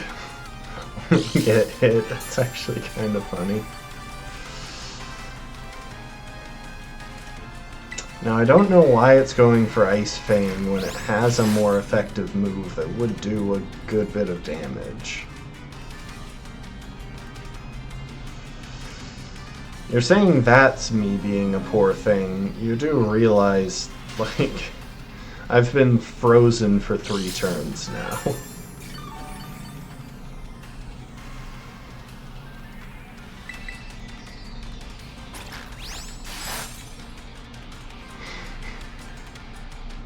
Four turns.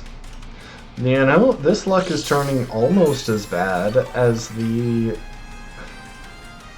Serene. Hang on, I'm trying to remember which battle that was.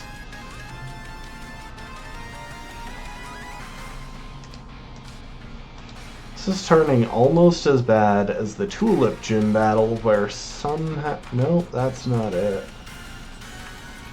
Or, no, it's the Nemona battle back in Alfornada, where her...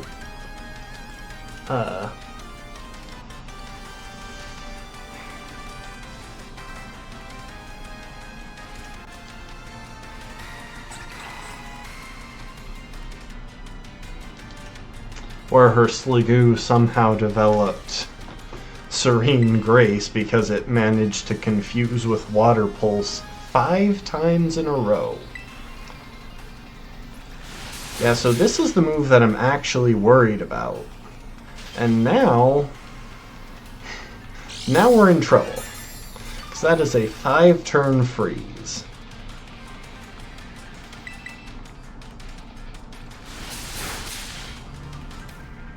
Finally. Holy crap.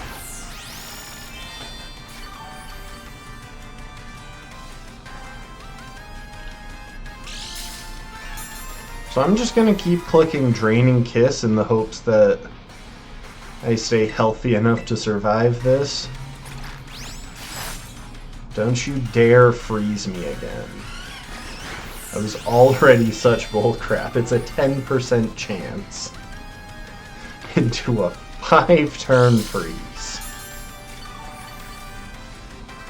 Like, there's gotta be something weird going on with its AI for it to be choosing to go for Ice Fang.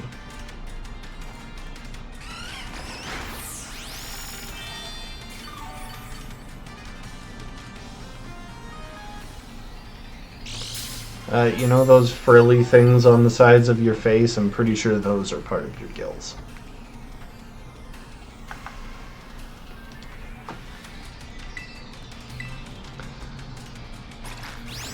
Goodness for Draining Kiss. It's getting me back up into the range where she makes poor move choices.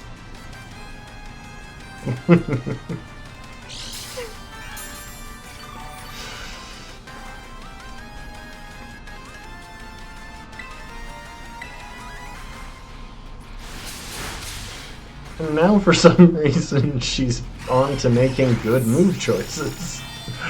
I don't know why.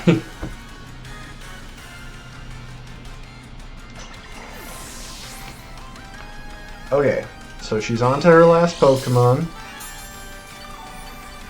And by some miracle, I didn't manage to use Mimikyu's eject button yet, so rather than hard switching into Tink like I was planning before, I'm gonna switch through Hook using the eject button.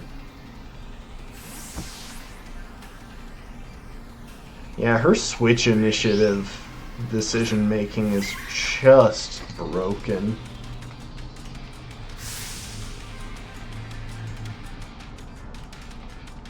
She recognizes super effective moves, but doesn't recognize stab. Which I don't think is how it works for other trainers. Maybe I'm wrong.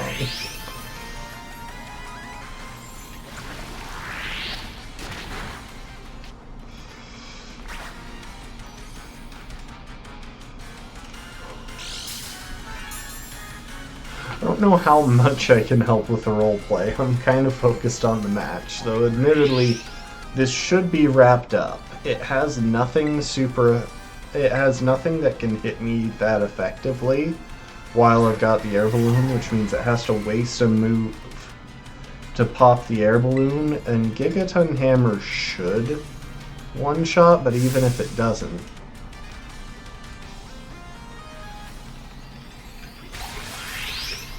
yeah, so it goes for Terra Blast.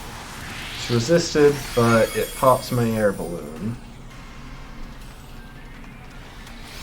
The Gigaton Hammer should be a safe one-shot. Oh, and we got a crit for good measure.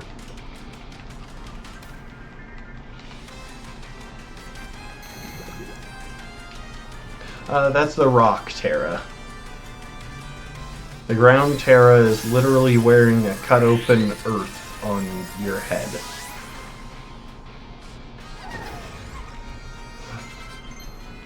Yeah, I just don't know how good I am at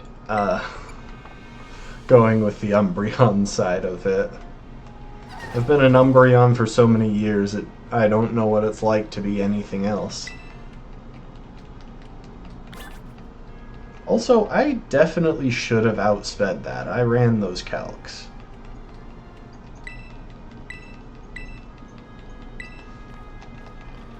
Okay. We are clear of this, which means the remaining challenges are Arven and Nemona.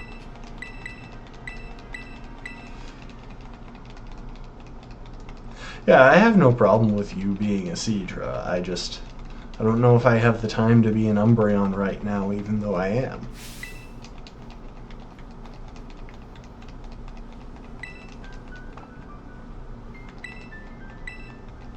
I didn't mean to hit no.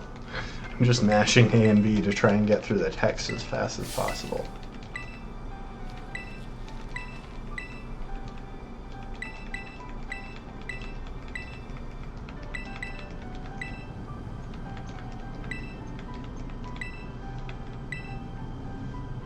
See, I like the idea of matching up out behind her house, revisiting the location of our first match, but Mesagosa is arguably more climactic, so I'm okay with this.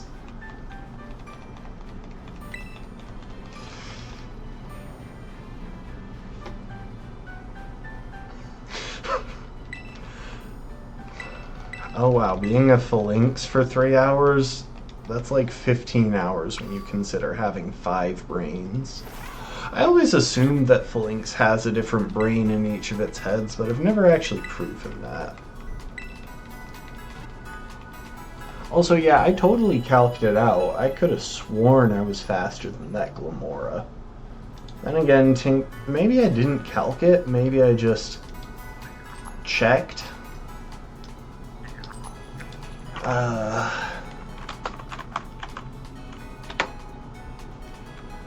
Okay, I'm gonna get the Alsada page pulled up now as well.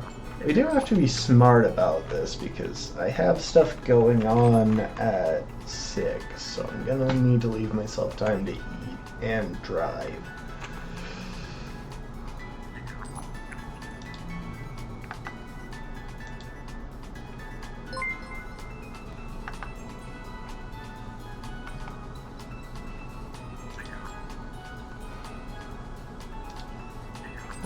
Thanks for the follow. I'm just gonna go with Millie. Thanks for the follow, Millie. Okay. Now to think about the Arven fight.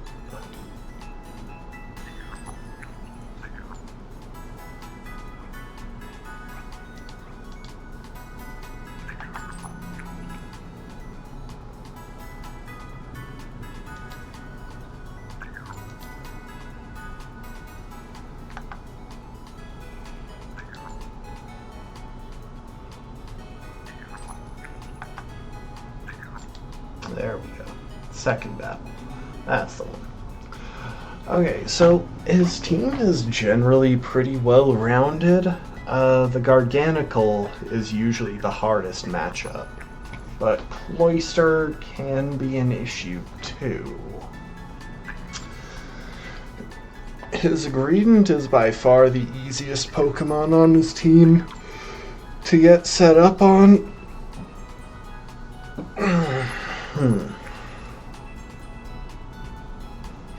I'm sorry about the ads. I've got it set to the minimum frequency for them to show up. It's like 1 minute an hour.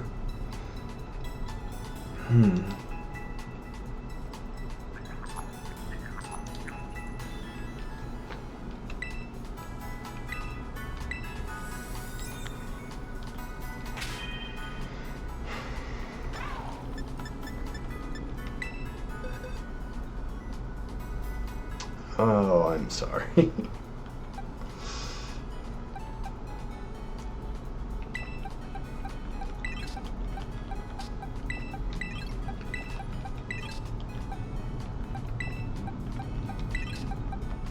So the one thing that I'm fairly certain of is that I'll be using Nana in this fight, because Nana is just kind of a perfect matchup into Mabostiff. And it also does pretty well against the Garganical. Oh, that might be because of my microphone. You know what, I'm going to take 2 minutes. Quick bathroom break. Y'all hang out. Feel free to have a dance party as needed. Here, I'll even contribute.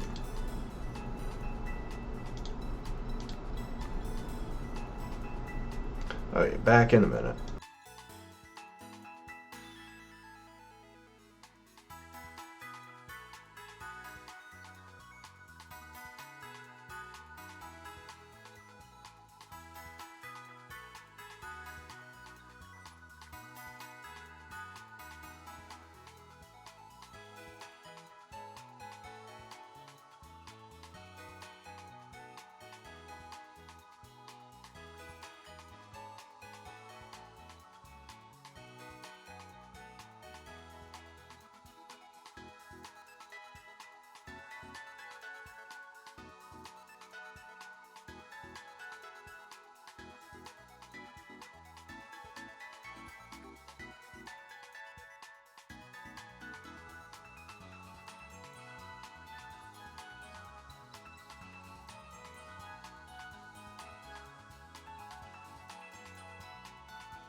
Okay.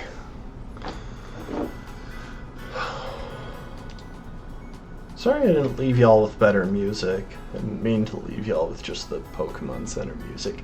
Anyway, I am back.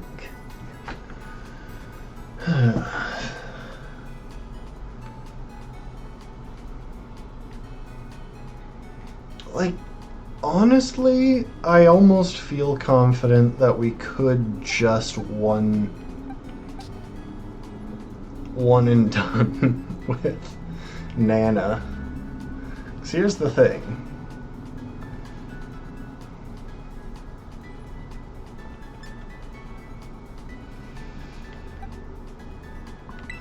Nana can set up on just about whatever. Well, Nana should be able to pretty easily set up on the Greedent as long as I teach her Rest to deal with Body Slam paras. Oh, there's a little Fido back in the background.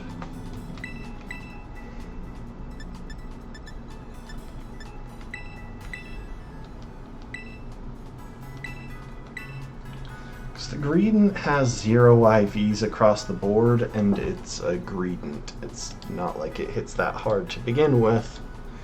And Nana is super tanky. Yeah, it has 95 attack, 95 defense, but it's not much of an issue.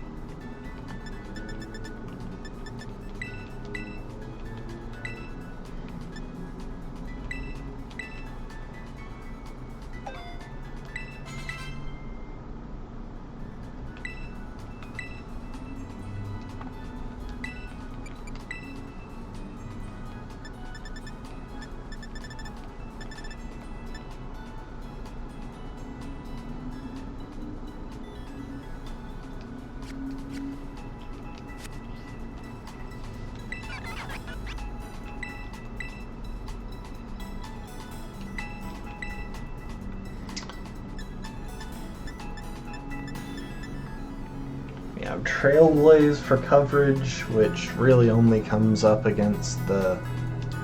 really only comes into consideration against the Garganical. Even then, maybe not. Maybe I do just click Fairy Terra Blast. Welcome back with your waterproof device. Let's see.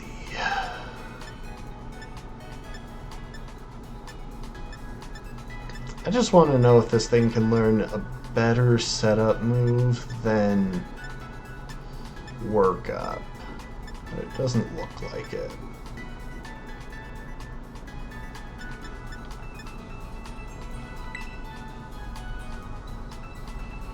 Oh, well, I already have 2 agility TMs, I guess.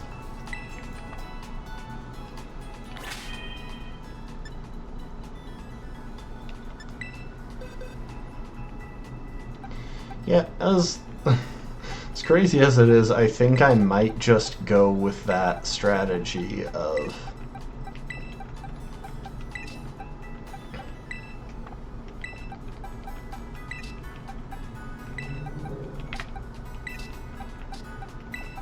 set up with Nana and yeah, I do like the TM disc sounds. Plow through.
gotta teach you agility.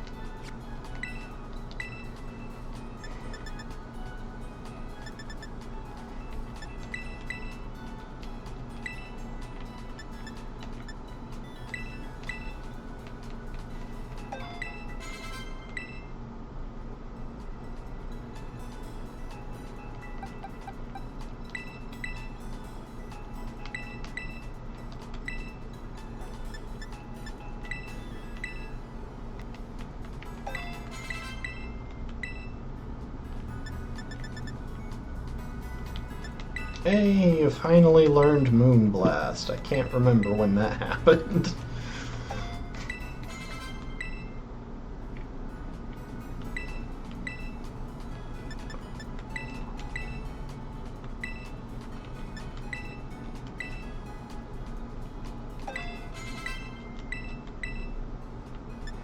Do you learn Moonlight? I feel like you should.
Why is there the option to use an item on a Pokemon that literally can't use, on items that literally can't have, that can't just be used? What's the point, game?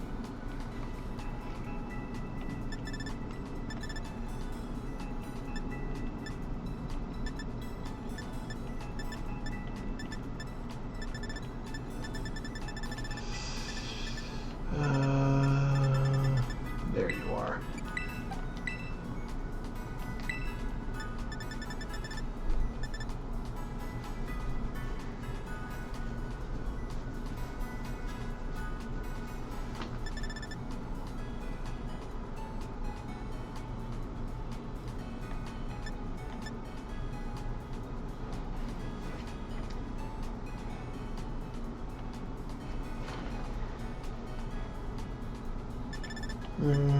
You know what? I'll go with Focus Sash after all.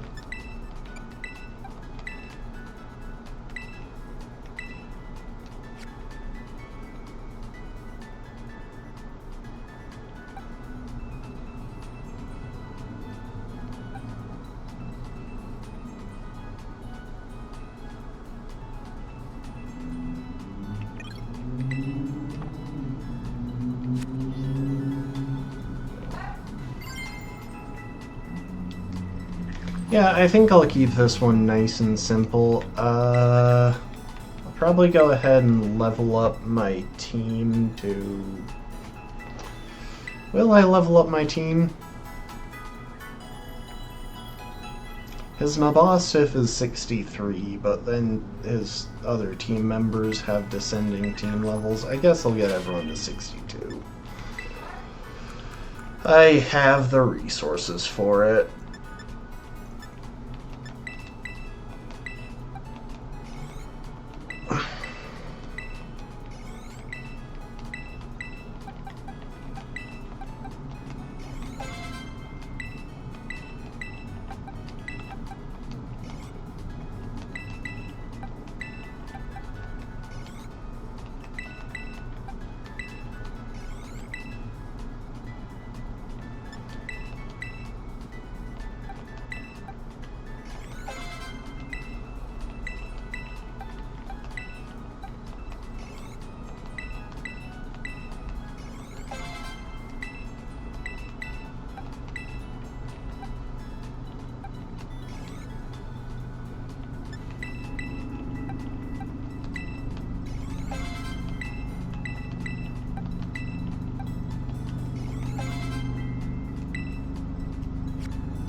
Screw it, 63.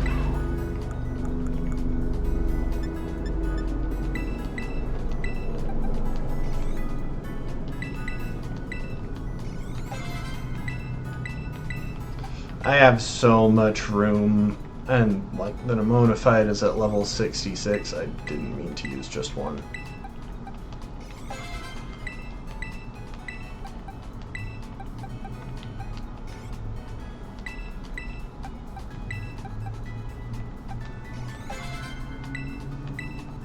For some reason I thought that thing was on a higher level curve.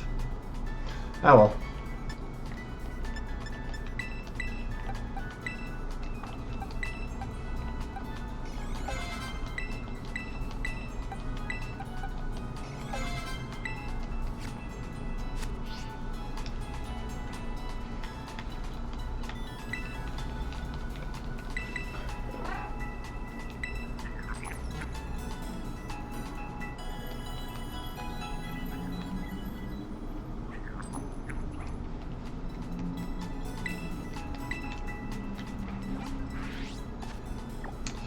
So the Scovillain will resist this, but it should choose to go for Fire Blast the first time, because I don't think the AI will know about my ability right off the bat.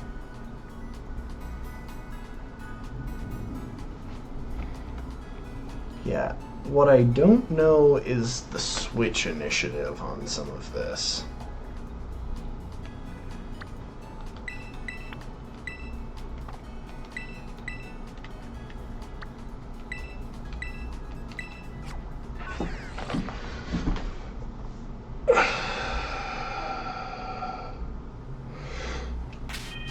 Gonna do a quick check just to make sure I've got decent movesets on everyone.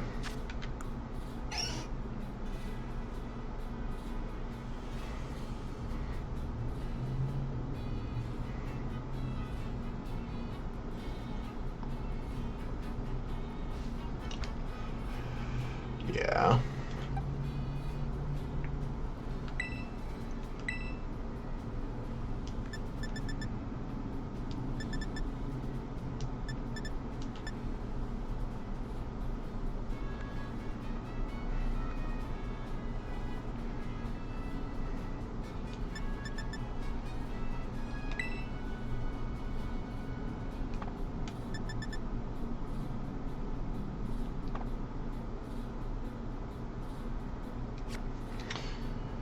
Yeah, let's just go for it. Who should I bring along in the 6th team slot?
I really shouldn't have. Yeah, I've been gone for days, man.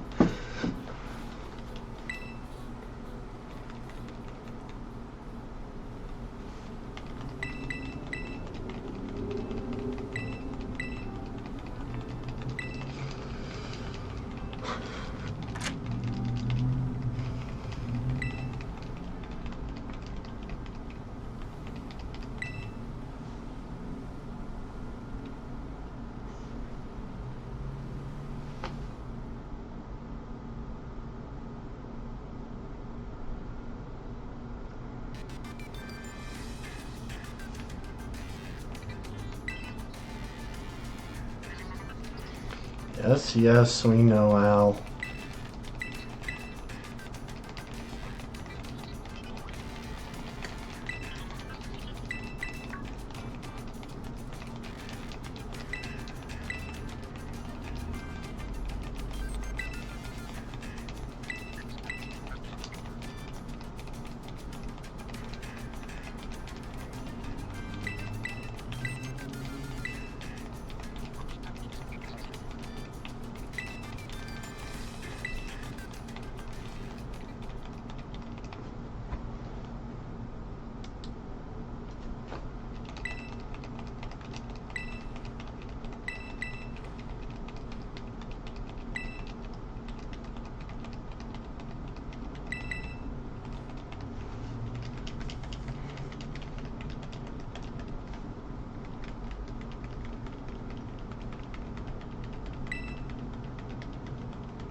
So, no nap is there to paralyze the Greedent, make it a little bit easier to set up on. Then I can pivot into Pockets to get off a Reflect.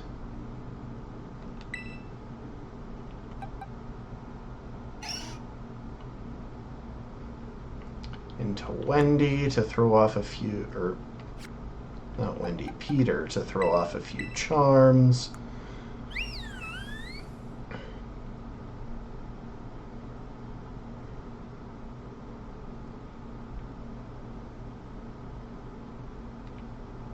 You know what? I should probably lead with... I'm trying to decide.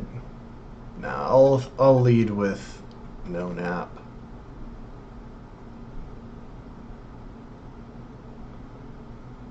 Then Pockets, then Peter, then on to Nana for the setup and sweep. The other two are just there in case something goes wrong. I did teach Nana agility, right? Yep. Agility, workup, Terra Blast.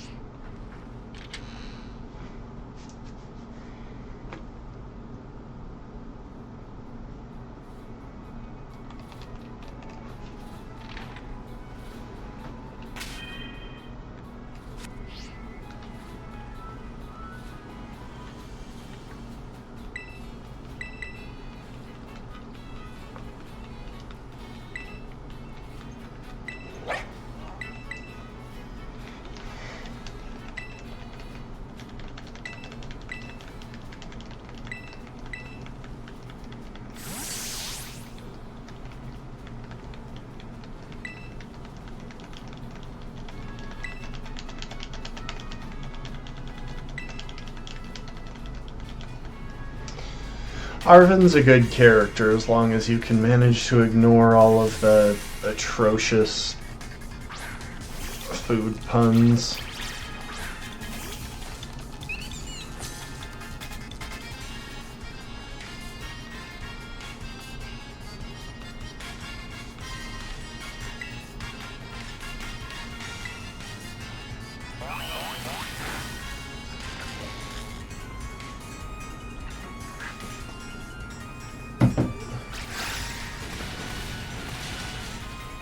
Okay, so we didn't even need the sash. Now we Volt Switch on out of here.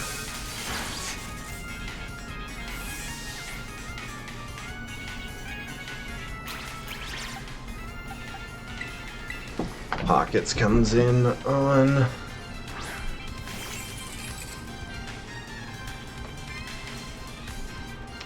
this.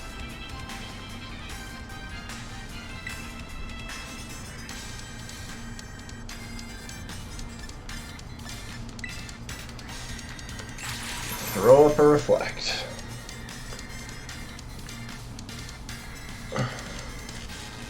Oh, well, in that case, I guess I can get off a torment too.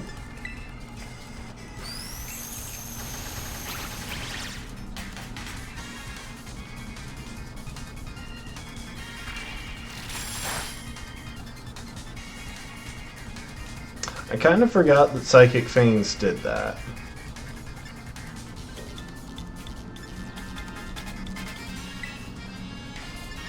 I feel reasonably confident we can take an Earthquake.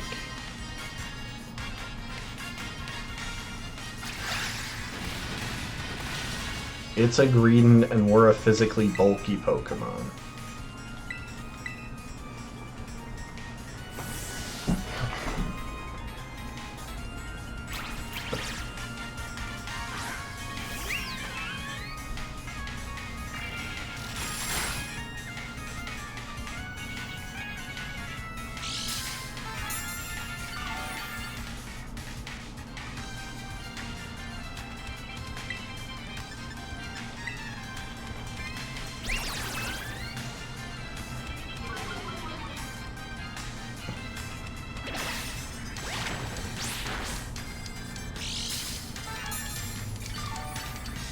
Yeah, so it's gonna be forced to bounce between Body Slam and Earthquake now.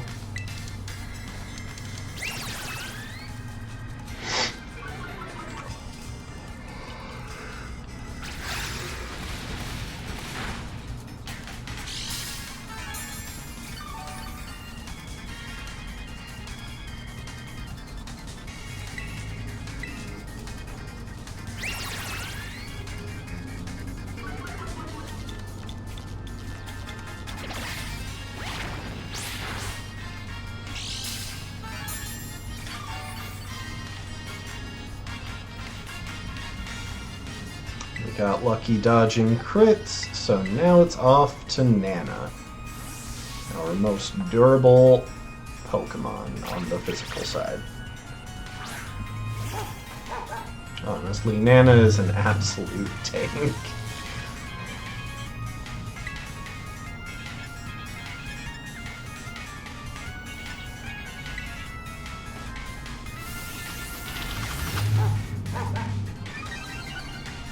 I'll throw off one agility now, just to make sure if I get paralyzed, I'll still be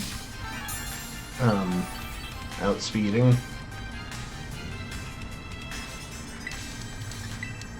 But now it's time to get a bunch of workouts. I think I would still be outspeeding anyway. Nana is pretty fast.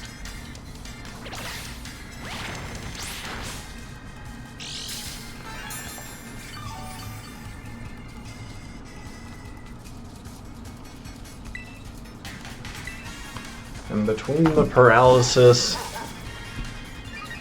and between leftovers recovery and the occasional full para, this thing shouldn't really be a threat.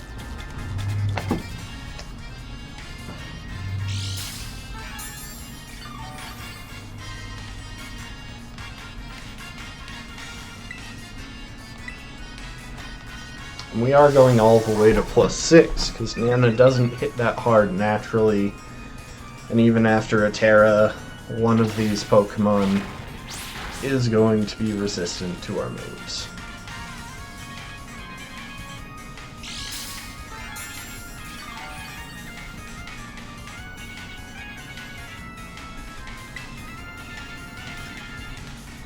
Oh yeah, I am going to rest sooner rather than later because I'm concerned about full paras into crits. It's about the only thing that can threaten me, but better not to let the odds run wild.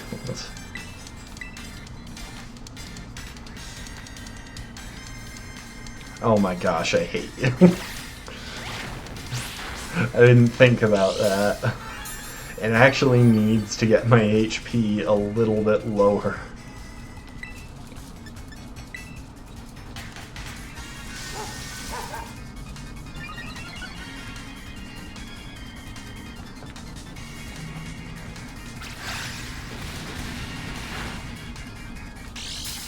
Which might mean he needs to score a critical hit.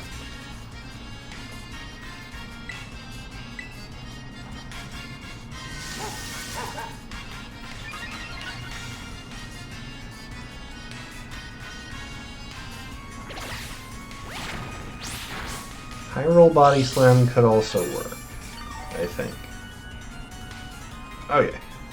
If I can get rest going here, I should be able to heal up.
Oh, there's the crit.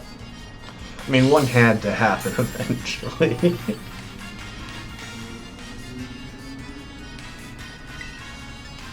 Okay, I was going to leave it at 1 agility, but because of that, I'll go for 2. Just because I'll definitely have the... I'll definitely want to rest before doing more. And that guarantees that I can rest.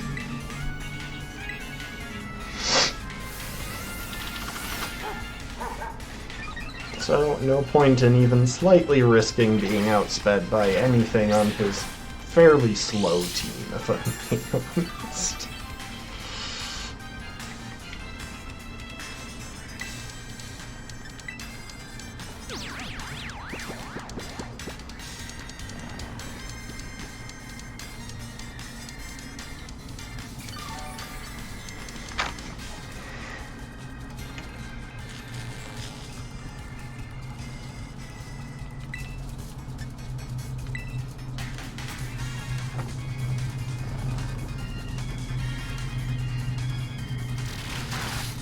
Really?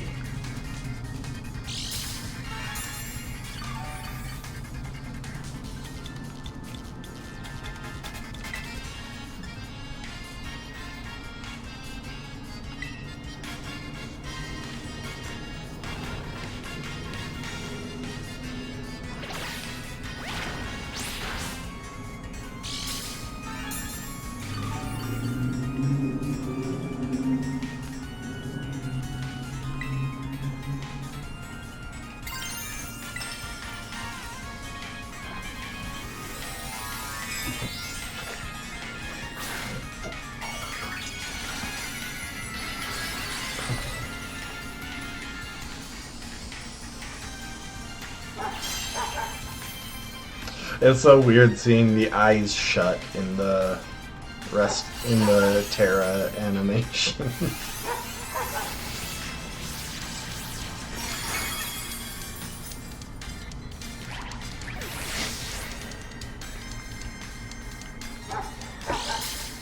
So, theoretically,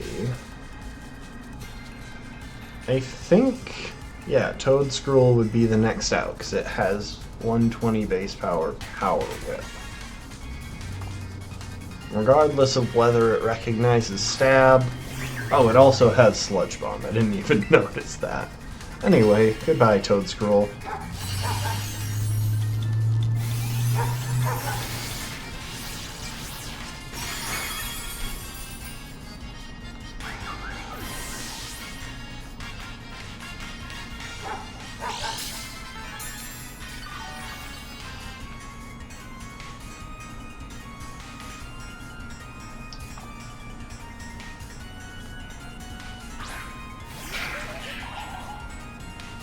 Okay, so we might not one-shot this, but it should go for Fire Blast, which we're immune to.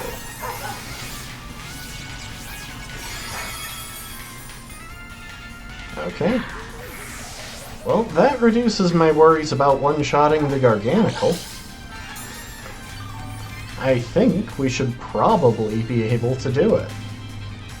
Oh, I just realized it doesn't even have putrefying salt. Or, it doesn't have salt cure, that's what I mean. It has purifying salt. But it doesn't have salt cure, which means it can't status us. Or fake status us or whatever. Even if it survived. It would theoretically have Stone Edge, but even a Stone Edge crit won't matter much to Nana.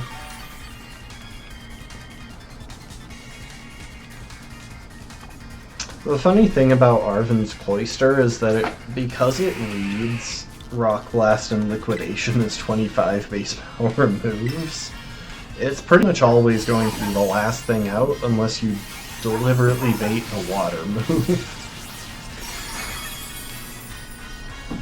And even when it's out, I don't think will ever consistently choose to go for the others unless they're like quad effective.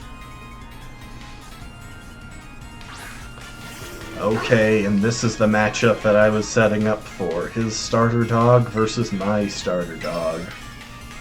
Let's go. I actually wonder if this will be a special Fairy Terra Blast because of that intimidation. I don't think it will. My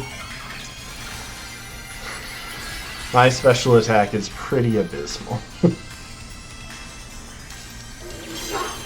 Terra Blast defaults to whatever your stronger stab is.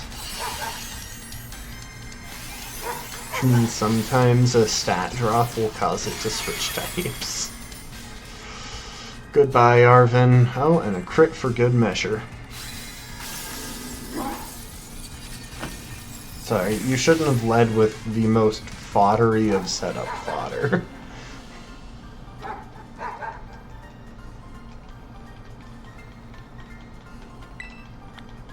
You weren't close at all. You literally got swept.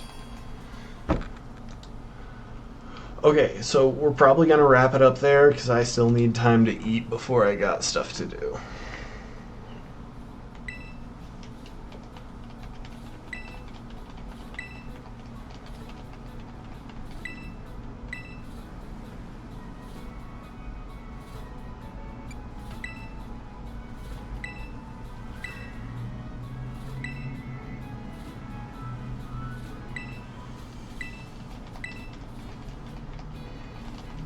See, it feels good to round off this path before a couple of the others.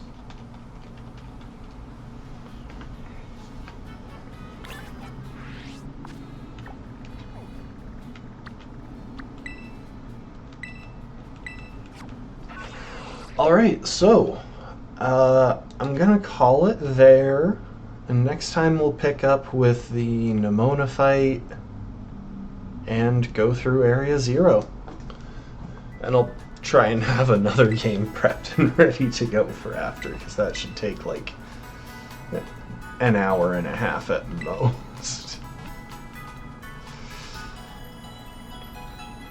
And I think the next thing on the docket is Monster Hunter. We're gonna take I'm Sad for Real Lol, bring him into Monster Hunter, and totally decimate those monsters with the power of depression and alcoholism. That's the plan.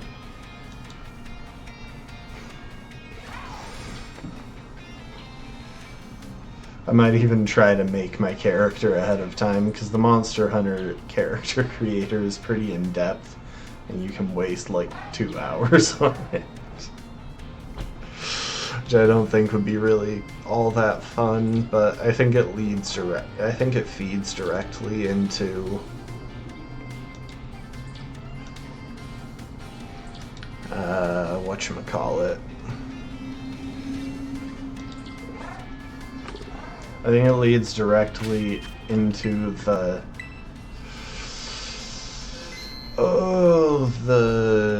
tutorial, so I might not be able to do that. I've started the game like twice, but never gotten far because I spend too much time on the character creator and tutorial. But If I stream it, I think I'll actually be able to make real progress. So, we'll see. Regardless, next time we will do what we need to be ready for the Nemona fight.